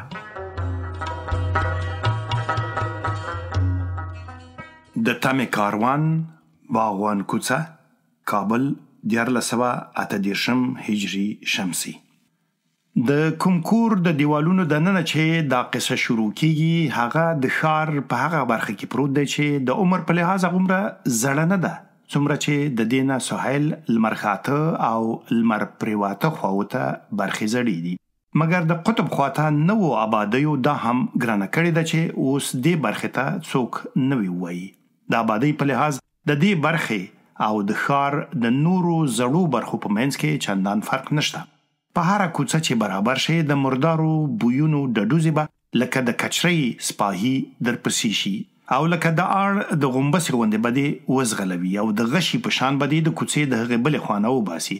خړ خړ د دوړو نه ډک دیوالونه چې ځای په ځای کنډو کپر شوي دي سړي ته داسې بریښوي چې ته به وایي هیڅوک د دیوالونو شاته نشته. خو ما په خپلو سترګو لیدلي چې د دروازې نه هغې خواته ښکلې ښکلې کوټې دي. سرې سرې قالینې پکې غوړېدلې او سرې سپینې پیغلې او نیمزالې پکې اوسي چې په دې هدیره غوندې کوڅه کې د ژوند تقریبا یوازینۍ نښه ګڼل کیږي.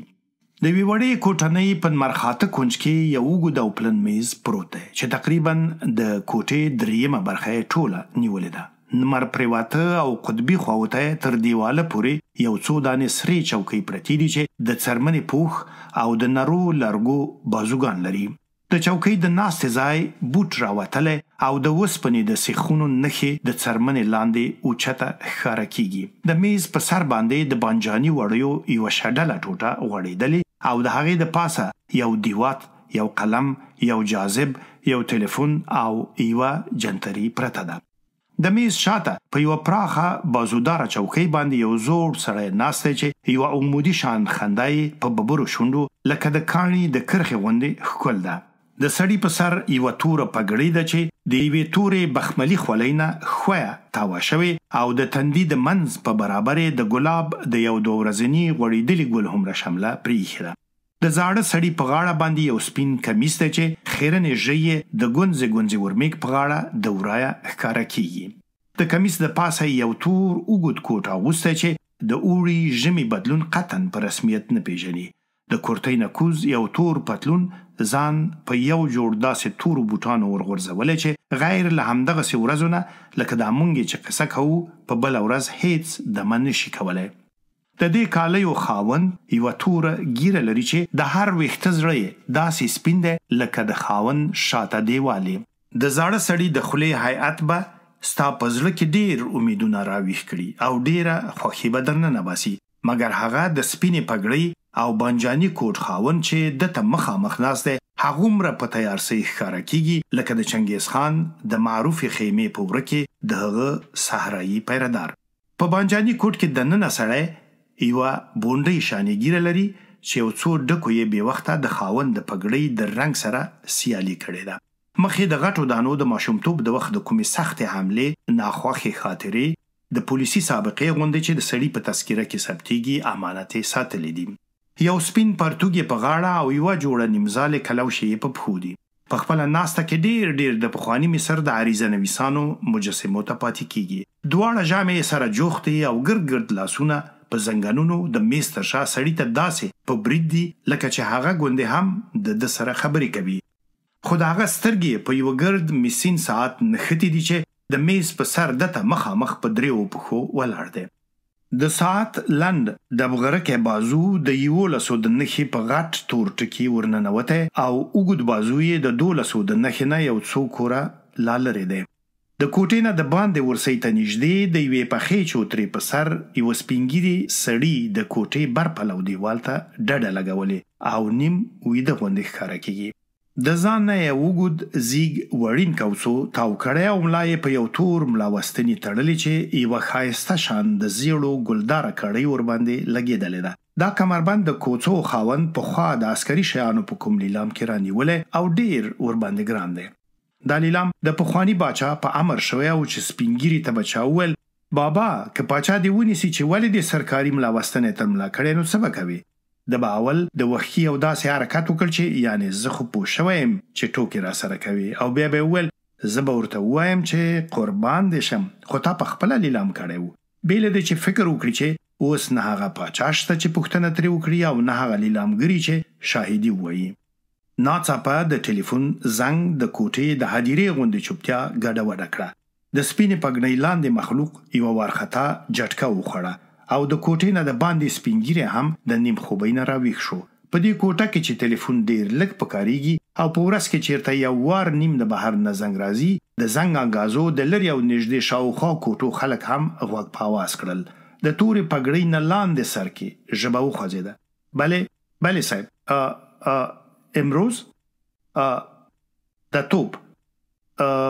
بچشم په چوتره باندې ناس سپینګیری د ټلیفون د زنګ د اورېدو نه وروسته خپل ښی غوږ د کوڅو نه راایستلی و په نورو خبرو خو یا پوه نه شو او یا یې د تبصرې وړ نه ګڼلې مګر چې د تور پټکي خاوند وویل د توپ د اوچته ودرېد کوڅوله یې یو نری شنتا ورکړ او د ځان سره غلی وپوسید چې ایله به مقررو پرښتو اورېدلې وي د غضب خدا شوه خدام باز کیره د توپ میته د سپینګیری د آخر عمر ارمان دا و چې یوه ورځ دې کوټې ته راننوځي او د میز شاته په تور کوټ کې نغښتی سړی ونه ګوري او واوري چې هغه د شپې خپلې سراچې ته د ختو په وخت کې د زینې نه رالوېدلی او نور دته بدې نشي کتلی ځکه چې سترګې یې د ابد دپاره پټې شوي دي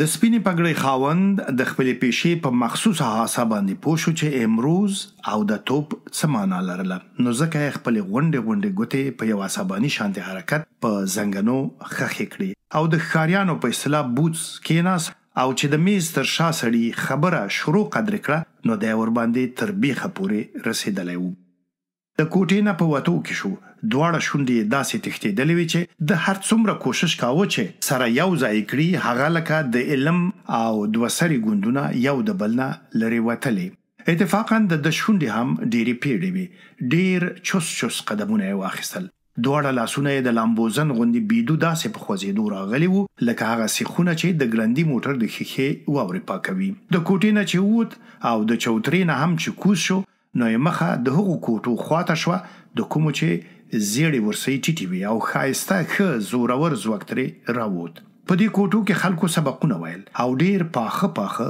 استادان پکې ناست وو زموږ د اشنا چې متاسفانه وروسته له دې موږ د سپینې پګړۍ په خاوند نشو بیلولی ځکه چې د نورو خلکو هم سپینې پګړۍ شته په زړه کې ډېرې خبرې لکه د برېښنا د حرکت غوندې تېرې شوې د هغه بې ادبه شاګرد څېره یې سترګو ته ودرېده چې هغه بله ورځ په ده پورې ټوکه کړې وه او دی یې د نورو په مخ کې پیکه کړی و هغه بل چې د ده مضمون ورته چندانې مهم نه ښکاره کیږي او هغه بل چې د ده د عمومي تعلیم د کموالي په وجه حتی د ده د صنعت په قیمت هم نه قایلېږي او هغه بل چې د ده د کاکا د زوی پوره احترام نه کوي او هغه بل دا ټولې څېرې چې لکه د سینما د یوې چستې نندارې غوندې د ده په حافظه کې وخوځېدې نو یې د ځان سره ډېر شکر وویست چې په دغه ورځ او دغه وخت د ده ساعت خالی و او دی په هغه کوټنۍ کې حاضر و چیرته چې د امروز او د توپ تاداو ایښودل کېده اوس نو دی خپل انتقام اخیستلی شي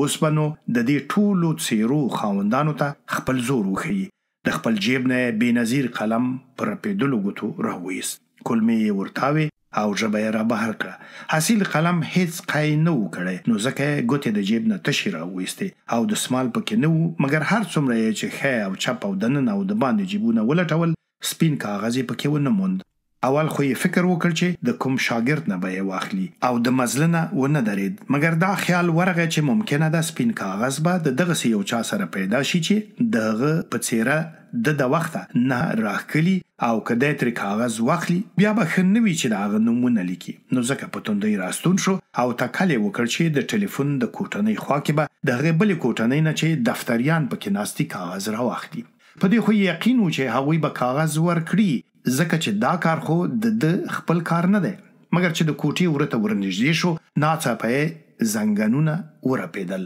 او زر بیرته په ډېر احتیاط راوګرځېد د دویمې کوټې ور هغه ځای ته مخامخ وو چیرته چې ټلیفون او هغه د بانجاني میز پوښوالا میز ایښی وو او چیرته چې هغه د تورې پګړۍ خاوند ناست وو. که هغه دی بیا هم لیدلی وی چې لا تر اوسه یې کار نه دی خلاص کړی، ورته په قار شوی لا څه کوي چې ممکنه د بل څوک یې دې کار ته مقرر کړی وی. دی چې بیرته راستون شو نو په رښتیا سره د شکر نظر ډک و چې دغه بلا نازله نه شوه او د هغه ټولې نقشې یې ګډې وډې نه کړې. په لاره دې ته هم وزګار و چې د شپې د ډوډۍ نه هم یوه خاموشه شان استغنا ځان ته اعلان کړي. بیدو لکه هغه دم چې سړی د بلیاتو د دفع لپاره په خپل ګریوانه کې چوف کوي. نن شپه که نوبت ښه دی او که خراب څه فرق نه کوي، بیګا ته لا څه سبا او بلې شپې له هم د چا پروا نه راځي. دا تقریبا د استغنا د اعلان متن و. یوه بله فقره یې هم پرې ورزیاته کړه. دا 2 شپې خو به مې زړه د چړې د راتلو د وخت په نږدې کېدو رازونه او درزا نه کوي. اوس نو دی ورو ورو همغو کوټو ته نږدې شو چیرته چې مشران شاګردان د خپلو استادانو سره راټول ناست وو. دی چې په ډیوډۍ ورننوت د چپ لاس خواته دروازه ورته نږدې وه، نو یې بیرته کړه او پښه یې ورنه واړوله. په کوټه کې دننه 14 کسه په داسې یوه هیات سره ناست وو لکه ته به وایې چا ورته د یوه مربع په کرښو چونه اچولې او دوی یې ورباندې کېنولي دي. دروازې ته مخامخ چې کوم دیوالو د هغې خواته یو ښه سوقه سړی ناست و چې د اوږدې ږیرې سپینې په تورو زیات و. په سر یې یوه تکه سپینه پګړۍ د یوې سپینې خولۍ نه ول تاوه تپل شوې وه. د خولۍ په اوږدو او سور باندې یې د تیلې لارې ځغلېدلې وې. د پګړۍ او خولۍ د ډیر سپینوالي نه اوچته معلومېده چې صرف همدا نن سهار دواړه د یخدان نه راویستل شوي دي. په ګرد چاپیره ناست قطار کې یو څو نورو پګړیو هم د استاد د پګړۍ سره سیالي کوله. معلومېدله چې زیرکو شاګردانو ورځې شمارلې او د امروز په مخصوص اهمیت باندې خبر وو.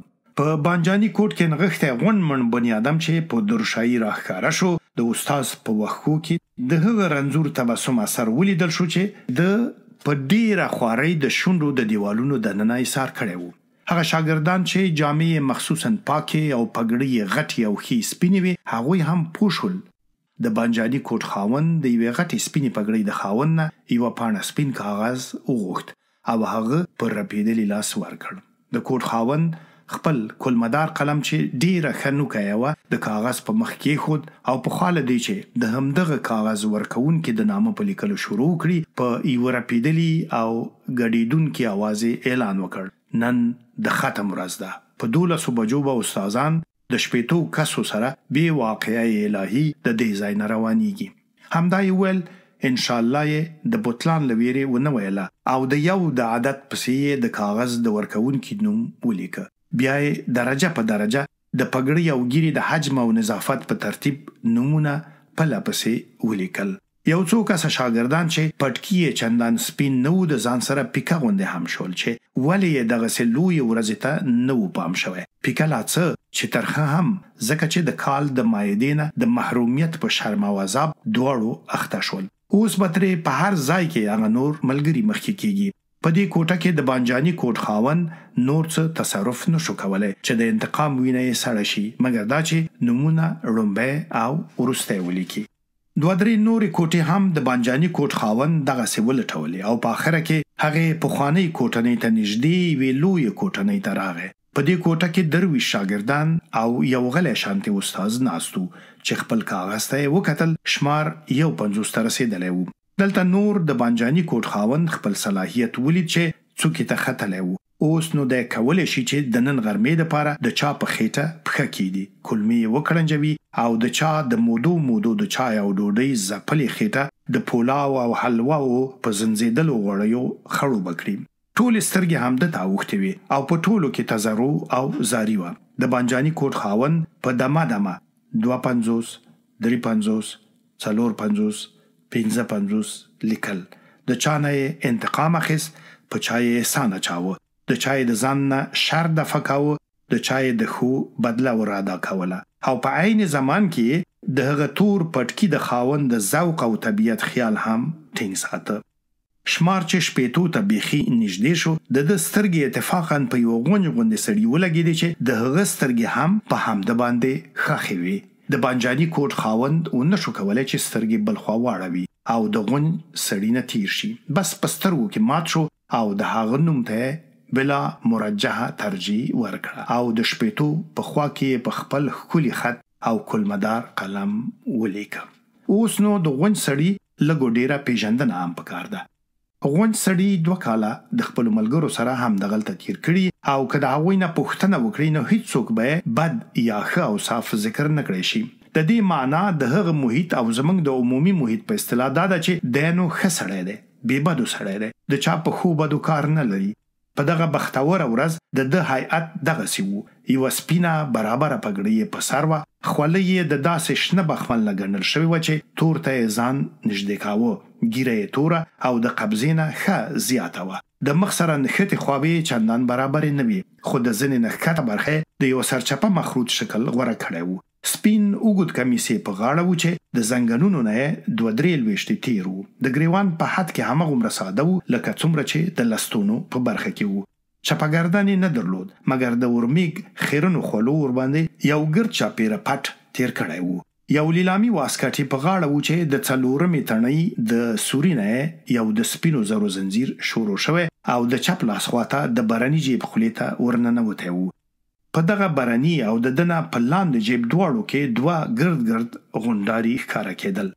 اول خو به مو پیژندلی وي چې د جیب ګړۍ به، او دویم به زه درته ووایم چې د خولې د نسوارو یو داسې ډبلی و چې آینه یې هم لرله. په ښۍ خواته جیب کې یو سونډي دسمال ښکاره کېده، پیڅ کې یې ښکته ځوړندې وې او خواته یې یو اوږد وچ کلک سپین بخن شانتې مسواک ولاړ و. د ساعت د زنجیر ښکلا یو تور نری قلم زیاتوله چې سپین پن یې د جیب په شونډه کلکه خوله لګولې وه.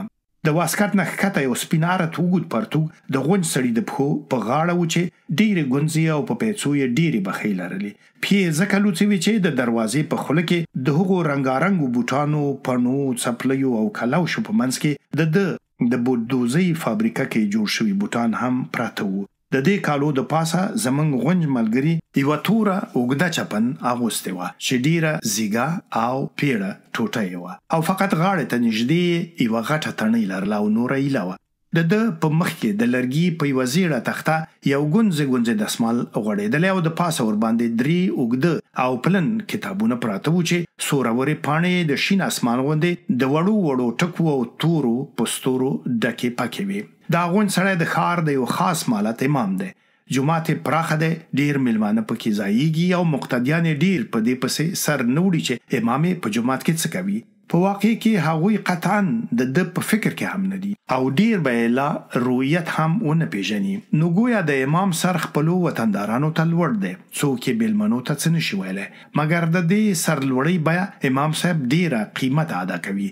ترڅو چې کومه خاصه موقع پیښه نشي تر هغې پورې دته څوک نه د ورځې او نه د شپې ډوډۍ رالیږي. د په عصري مقتدیانو کې هغه زوړ تقلید چې باید د امام دپاره په نوبت ډوډۍ ورولېږل شي مړ شوی دی.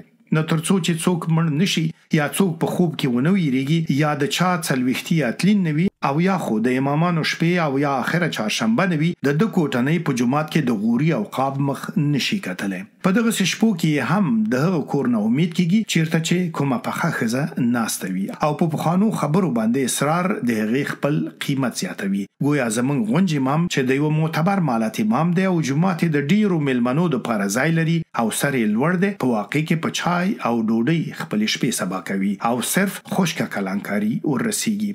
په دې بختوره ورځ د ده برابر 9 جمعې شوي چې هیڅ کومه ولجه یې نه ده کړې او د ډېرې خشکۍ نه په هره خبره نښلي او د هر چا سره جنګ کوي. کله چې د کوم سماوار یا هوټل په څنګ کې تیر شي د چاینکۍ بوی یې نږدې ده چې په مځکه راوغورځوي. کله چې د د ټولګي ملګري د خپلو نوبتونو د 20 او 40 کیسې وکړي د زړه څه چې خوله یې هم اوبه کېږي. د ډېرې مودې نه دی د دې بختورې ورځې په تمه وو، مګر ډېره سودا یې د دې سره وه چې خدای خبر دی که ده ته ورسیږي. د ده نه مخکې ډېرې اوږدې چپنې، غټې او سپینې پګړۍ شته، مګر د ځان سره یې دا عهد کړی و چې که چیرې هغه ضعیف احتمال خدای رښتیا کړو دی به هم د میاشتو قصور وباسي او ځان به د خپل مالت د مړۍ د انتظار نه یو 2-3 جمعې بېغمه کړي. توپ ډز وکړ. شاګردان او استادان د کوټونو راووتل. هغه بختور 18 کسان په غولي کې سره راټول شول او پاتې کسان د ارمنجنو زړونو سره د دروازې نه ووتل.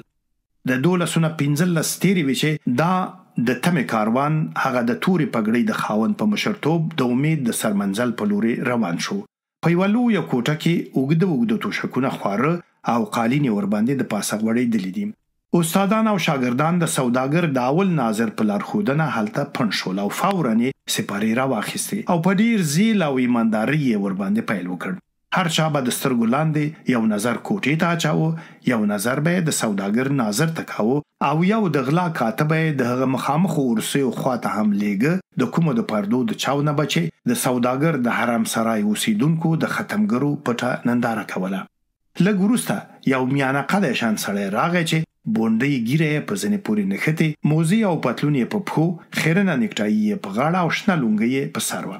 هغه د ژبې لاندې څه وظیفه غوندې زمزمه کوله. راغی او د کوټې په کونج کې کېناست او سپاره یې راواخیسته. ختمګري ټول پوه شول چې دی څوک دی.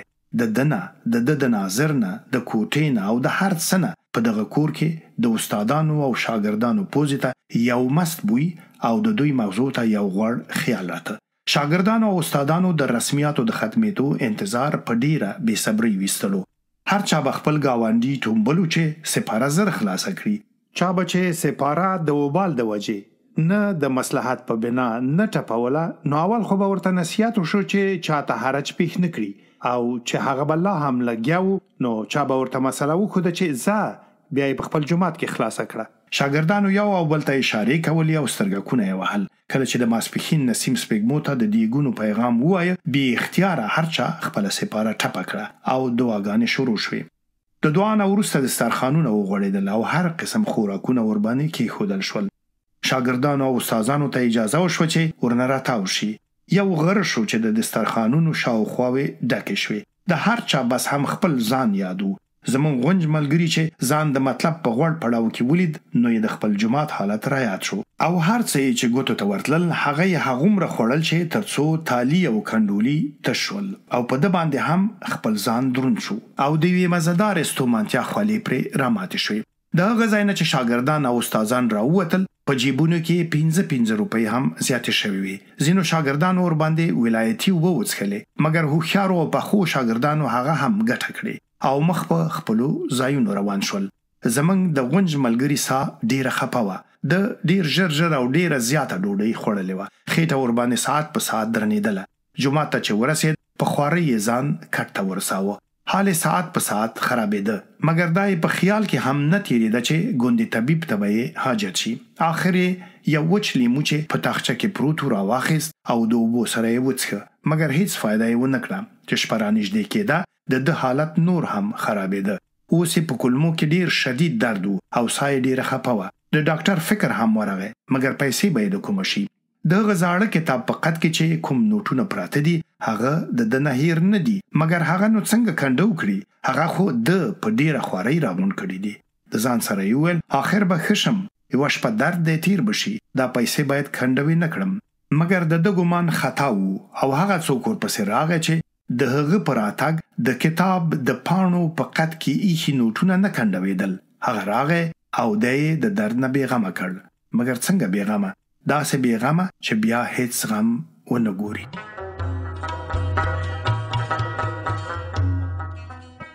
برکت، کابل، 1438 هجري شمسي.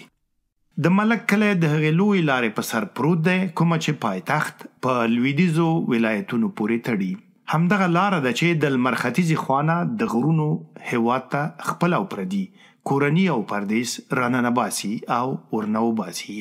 په همدې لاره ما کلونه پخوا د خپل پلار سره یو ځای سفر کړی او دا سفر به تل د هغه موجود په شا کېدو، په کوم به چې هر څه د بني آدمو نه نیولې آن تر تیږو، وسپنو، غلو، څارویو او مرغانو پورې بارو او لارۍ به یې ورته ویله.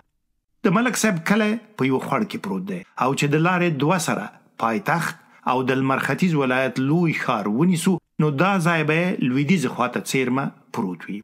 د لارې لمر خاته خواته برخه هم همغومره سړه او هیبتناکه او د خطر نه ډکه ده لکه د مغرب خوا یې. په کوزنۍ برخه کې د لیوانو، د یږو، د غلو او داړمارو او د سیلابونو خطر زیات دی، مګر په برنۍ خوا کې یو هیبتناک ګړنګ پروت دی چې یوازې په یوازې د دې ټولو خطرونو سره مساوي دی. ډریور چې په دغه ګړنګ را برابر شي نو په روغه تیریدل، ختل او کوزیدل معجزه ګڼي. په لارۍ کې سواره کسان چې د ګړنګ حد لره ورسیږي نو هر څومره صورتونه او دعاګانې چې زده وي هغه ټولې ختمې کړي، 6 کلمې درستې کړي او ځان په مړو وشماري، د لوی ځوان نظر ومني او آخرت یې سترګو ته ودرېږي. په دې خپه شي چې ولې یې وصیت نه دی کړی، ولې حج نه دی کړی، ولې یې لمونځ قضا کړی، ولې هغه میا صاحب او پاچا صاحب د ځان نه خفه کړي دي. زما په خپله یادېږي چې کله به لارۍ دې ګړنګ ته نږدې کېده نو ما به تباشیر د جیب نه راویست او د لارۍ په اوسپنو او لرګو به مې په څو واره ولیکل یا الله خیر، خدا حافظ، یا غوث العظم دستگیر. ما ته دا ویل شوي و چې سړی دا عبارت په کومه لارۍ ولیکي نو هغه لارۍ نه اوړي. رښتیا او دروغ چې زموږ لارۍ تل د ګړنګ نه سلامتې تیرېدلې. 12 کاله پخوا د دغه کلي هوښیار او پوخ ملک صاحب چې هم یې د زمانې ډېرې سړې تودې لیدلې وي او هم د خدای په لاره سم و، یوه ورځ سهار په جومات کې خپلو کلیوالو ته وویل: هلکو سږ چې دا خوړ زموږ او ستاسې کلي ته تمبه شوی و او ورنه چپ شو، دا بې څه نه دي. ما ته داسې معلومیږي لکه چې په همدغه شاوخوا کې د کلي د خوړ پلو دیوال ته نږدې کوم شهید پروت دی. هر چا چې کومه نښه ولیده ما ته دې ووایي. 2-3 ورځې چې تیرې شوې یو ببرسری غوندې سړی ملک صاحب ته راغی او د شهید د نښې د پیدا کېدو زیری یې ورکړ. بله ورځ د ببرسري سړي سر نور هم پسې ببر شو، څڼې یې اوږدې شوې، د سر ویښتان یې کړۍ شول، یو کچکول یې غاړې ته واچاوه او د کلي د خوړ پلو دیواله ته نږدې یو لوړ شان قبر ته دیره شو. د قبر د پاسه یې سره جنډه لکه کړه او ځان یې د شهید ملنګ کړ. قبر چې زیارت شو او ټول عناصر یې پوره شول نو د کلي خلک به جوپې زیارت ته راتلل او دعا به یې ورته کوله. کال ته چې بیا د خوړ د مستۍ شپې راغلي او کلي ته څیرمه شو، خلک ورخطا شول او نور یې په تشه دعا ډاډګیرنه نه کېده. د هر چا چې هر څه په وسه کې وو هغه به یې زیارت ته راځغلول او همدا سوالونه به یې کول: شهیده دې خوړ ته دې زور وښیه. خوړ بیا د شهید د قبر سره ودرېد او په کلي راونه خود. دې حادثې نه یوازې د کلي د خلکو او د زیارت پر رابطه تاثیر وکړ بلکې د ملنګ او د شهید په علایقو کې هم یوه تازګي پیدا کړه. ملنګتوب په مجاورتوب بدل شو. که پخوا به شهید د ملنګ روح له قوت ورکاو، اوس یې ملا هم تړي او جیب هم ډکوي. د لویو کسانو په خوا پورې چې سړی پرېوځي بې څه خو یې نه پرېږدي. د خوړ د مستۍ د شپو نه برسیره به هم کلیوال زیارت لا تلل راتلل. هلکانو به ښځې غوښتې، نجونو به میړو خو به زانګو اچولې او اولاد به یې غوښته. بنو به نظرونه منل چې ګرانې شي. د چا چې به سره مخه وه هغوی به د زیارت خاورې په ځان پورې مښلي چې ښه شي. مرادونه به چې ترسره شول نو په زیارت کې به نظر پخېده او خلک به پرې راټولېدل. د دې ټولو واقعاتو نگراني به ببرسري ملنګ مجابر کوله. همدې راشه درشه هغه مجبور کړ چې د زیارت سره یوه کوټه هم جوړه کړي او هلته د مراجعینو او مشتریانو د استقبال څه تیاری هم ونیسي. د ملک صاحب بیبیانې او هغه په خپله هم د شهید زیارت له همیشه تلو راتلو. ملک صاحب به تل په دې خبره د ځان سره ډیر خوشحالېده چې د شهید قبر د ده د هڅې او بایستیا په اثر پیدا شو او دې خبرې به ورته لا ډیره مزه ورکوله چې د شهید قبر د ده په ځمکه کې پیدا شو. څومره چې د شهید اوازه خپرېده او د زیارت ډول ټکورې زیاتېده په همغه اندازه یې جنډې هم لوړېدلې. د لارې په سر به چې لارۍ تېرېدلې اوس به د هغو سورلیو هم د زیارت سرې جنډې دورایه لیدلې. کله کله به چې لارۍ د ملک صاحب د کلي خواته د اوبو یا د دمې دپاره ودرېدې نو هغو سورلیو به زیارت ته د اورا دعا کوله کومه چې په لارۍ کې پخوا هم سفر کړی و او سترګې یې پخې شوې وې. مګر نوکي سواره به تل په منډو د شهید زیارت له پخپله ورتلل او د خیر سفر به یې ورنه غوښتلو. د ګړنګ ویرې به تل په دې دعاګانو کې یو خاص تاثیر لاره. طبیعي ده چې سورلیو به د نظرانې په ورکړه کې د هر چا نه زیاته میړانه ښودله. د ملنګ عایدات ورځ په ورځ زیاتېدل. د هغه په کړه وړه کې کوم بدلون رانغی مګر شتمني هم پټه پاتې نه شوه. ګروۍ یې واچولې، واده یې وکړ او ما او تا سره یې پټ قرضونه هم وکړل. ملک صاحب خو زیارت ته پوره عقیده لرله مګر د ملنګ دومره ترقۍ ورله مزه ور نه کړه. د یوې خوا نه د خپل اقتصادي حالت چندانې ښه نه و د بل خوانه دا خبره هم باید په یاد ولرو چې د ملکی د خلکو په احتیاج ولاړه و، نو دغه احتیاج دفع کول د نفوس ته صدمه رسولو. برسیره پر دې د زیارت جمع جوش د حجره او دیره هم ماته کړې و. هر څومره چورتونه به چې ځان سره وهل دغه کار تدبیر نشو جوړولای او دا په شا راوړې بلای نشو ورکولای. شپې او ورځې جمعې او میاشتې ملک صاحب په هم دغه فکر بوخت و او د خپل تجربو په دریاب کې د دې معما په حل پسې غوټې وهلې. د ملک صاحب د کلینا یو څو میله لري په لمرخاته خواته زوړې کې یوې درنې لارې تیل خلاص کړل. په هغو سړو شپو کې چې د لاریو شمیر هم کم وو، د ماښام تر تیارو پورې هیڅ موټر پیښه ونه کړه. د شپې د پاره سورلیو یوې کوټنۍ ته ځان ورساوه او هلته پریوتل. سهار چې راپاڅېدل یوازې د غاړې جامې په ځای وې او نور ترې هر څه غلو وړي وو. خبره طبعا حکومت ته لاړه او د هغه ځای نه سپاهیان او اولدار د ملک صاحب کلي ته راغلل او د په حجره کې د تحقیقاتو ټغر وغوړاوه چې وهل او ټکول او نور ټولې بې شرمۍ ورپسې را روانې وي. اولدار ملک صاحب ته وویل غله را پیدا کوي او که موږ په خپله ورپسې بډې ووهو. ملک صاحب د سپاهیانو خرڅ ورکړ او واده یې ورسره وکړه چې که په 3 شپو کې د سورلیو کالي پیدا نه کړل او غلې حکومت ته ونه ښودو نو بیا د هغوی خوښه چې د دهقانانو او ولس سره هر څه کوي.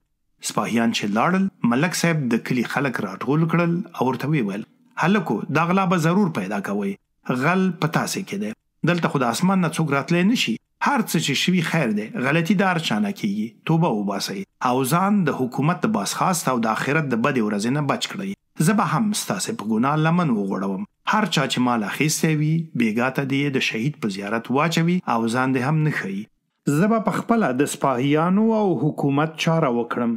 د ماښام تیاره چې ټینګه شوه خان صاحب خپل یو نوکر مکلف کړ چې د زیارت د غزونو کوم ډډ ته پټ شي او که چا څه راوړل هلته یې واچول نو دی دې فوراً خبر کړي.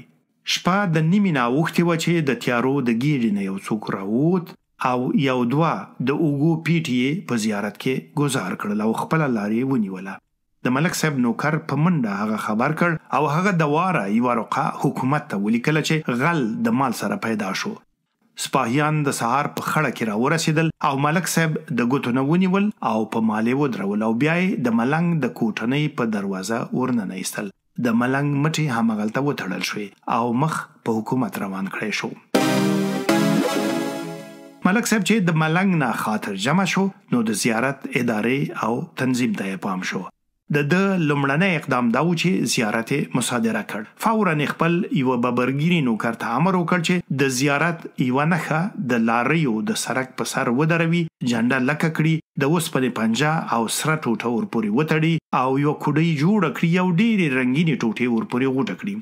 دا کار چې تمام شو ملک صاحب خپل نوکر ته وویل چې اوږدې جامې واغوندي، سر او پښې لوڅې کړي او په هغه کوډۍ کې دې راشي. هر یو لارې چې راځي غږ دې ورباندې کوي چې یا الله خیر، سفر بې خطر. د اصل زیارت دپاره هم ملک صاحب یوه چاره وسنجوله. د یو سرتنبه امام و چې هغه د لاریو سړک ته د زیارت د مرکز د نقلولو سره چې د ملک صاحب اصلي ارزو و شدید مخالفت وکړ. د ملک صاحب او د هغه ترمنځ ډېرې مباحثې وشوې چې تقریبا حاصلې دا و ملک صاحب دا زیارت که د لوی سړک په سر جوړ کړو ډیر خلک ورته رسیدای شي او برکت به هم مسافرو ته رسیږي او هم د کلي خلکو ته. ملا صاحب زیارت د چا په خوښه نه جوړیږي، دا شهید رحمت الله علیه همدلته پیدا شوی او همدلته ورباندې قبر جوړ شوی دی. دلته خو نه دی پیدا شوی، خدای خبر چې په اصل کې قبر چیرته و. خیر خو مبارک هډوکي همدلته پیدا شوي دي او شرعي مسله دا ده چې د یو قبر خوځول بې ضرورته جایز نه دي. دا هم یو ضرورت دی چې خلک ورته ښه ورسیږي. نه داسې نه ده، ضرورت په کتابونو کې په خپله بیان شوی دی. د نبی آخر زمان علیه السلام په شرع کې هیڅ شی بې بیانه نه دی پاتې شوی. طریق عام یو شرعي ضرورت دی. طریق عام یعنی څه؟ لویه لاره. ولې هغه بچی سړک تا ته لویه لاره نه ښکاري که څنګه؟ نه، مطلب دا دی چې یوه عامه لاره په یوه قبر راشي نو هغه ورته ورانېدلی شي. استغفر الله، لویه ځوانه راورسېږي. چا ویلي چې موږ د شهید قبر ورانوو؟ موږ فقط د همده زیارت هغلته د لوی سړک په غاړه جوړوو. دا کار په شرع کې ناروا دی. دا خو د شهید درنښت دی. د شهیدانو برکت خو په هر ځای کې یو شان وي، څه دا ځای او څه هغه. ته په شرع کې فلسفې لټوي او په خپل فکر پسې ګرځې. ستا په دې کار کې نور کار نشته. دا ځمکه هم زما ده او هغه ځمکه هم زما ده. زما بابا مشر ملک دی، خدای پاک غرق رحمت کړي، هغه به ویل چې د هغه کوز ورسک څخه راپورته او د هغه بر ګړنګ نه راښکته دا آسمان هم زمونږ دی. ځمکه زما ده او شهید زما دی چې هر چیرته یې خښوم، ستا پکې کار نشته. ښه ده، مځکه خو ستا ده، ګورو به چې څوک د نبي د شرع پوښتنه هم کوي که نه. دلته ملک صاحب څه لږ غوندې ډیل وکړ. دی چې یو تجربه کار سړی و، د ملا صاحب د اختار په معنا پوره ورسید. د واره یې په ذهن کې غټې غټې سپینې پګړۍ، نري نري تبرګي او د اوږو پورې څڼې وګرځېدې.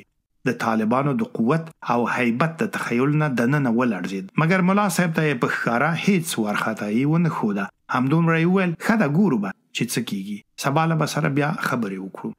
ملک صاحب او ملا صاحب په دې سره جوړ شول چې د شهید ګټه وټه دې د دواړو شریکوي.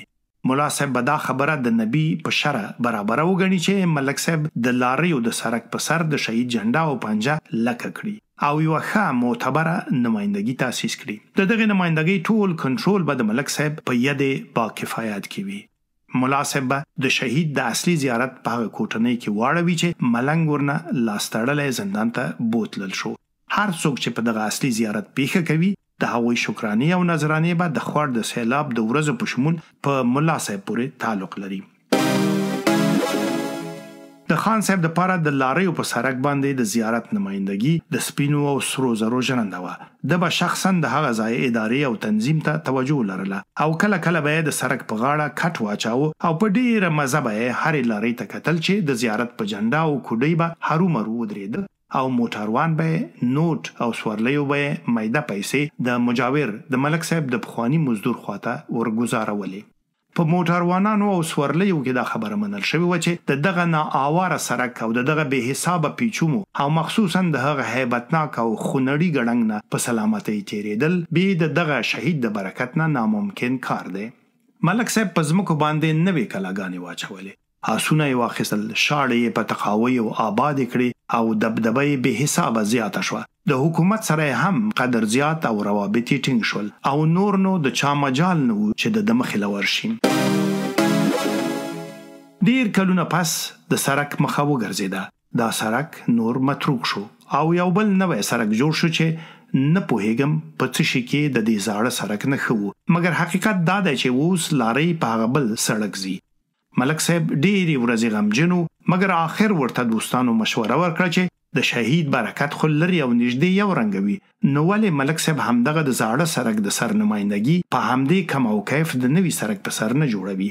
د ملک صاحب دا خبره بې حده خوښه شوه او یوه ورځ یې په خپله نوي سرک ته تشریف یوړ. هلته یې د غره په اوچتو کمرونو کې د سرک په سر د ډیرو هیبتناکو ګړنګونو په منځ کې یو ځای خوښ کړ چې د زیارت نمائندګي ورباندې بنا کړي.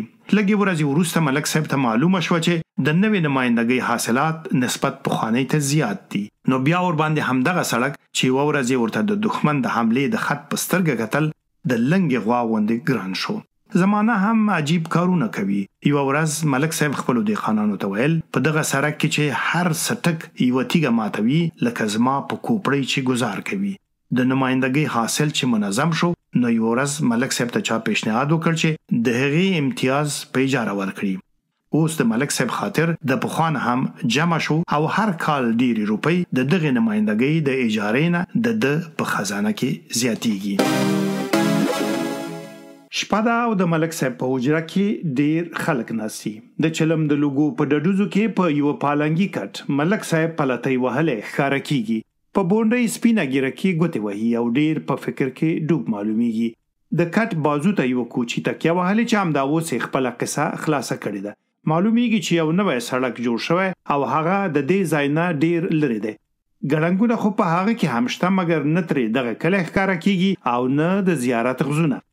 ملک صاحب د قصې د خلاصېدو نه وروسته اول خپلو کلیوالو ته وویل زما په دې خبرو باور نه راځي او بیا یې د نوو سړکونو د جوړولو ازرار بیان کړل او ورپسې یې د اسراف او تبذیر په ضم کې ډېرې مقولې، احادیث او آیتونه را نقل کړل او د نوي سړک د مصارفو اټکل هم کروڑونو روپو ته وخېژاوه.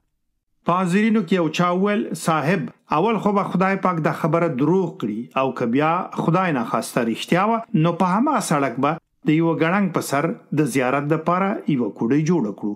شهید څه لرې او څه نږدې قربان شم برکت یې هر چېرته رسیږي او که دا ځل ستا مهرباني وي نو زه به یې په اجاره واخلم. د شهید د قبر پوښتنه نو څوک کوي چې چیرته دی؟ د ملک صاحب تندی ورو ورو روښانه کېدو چې آخر یې یو تبسم هم په شونډو وښکل شو.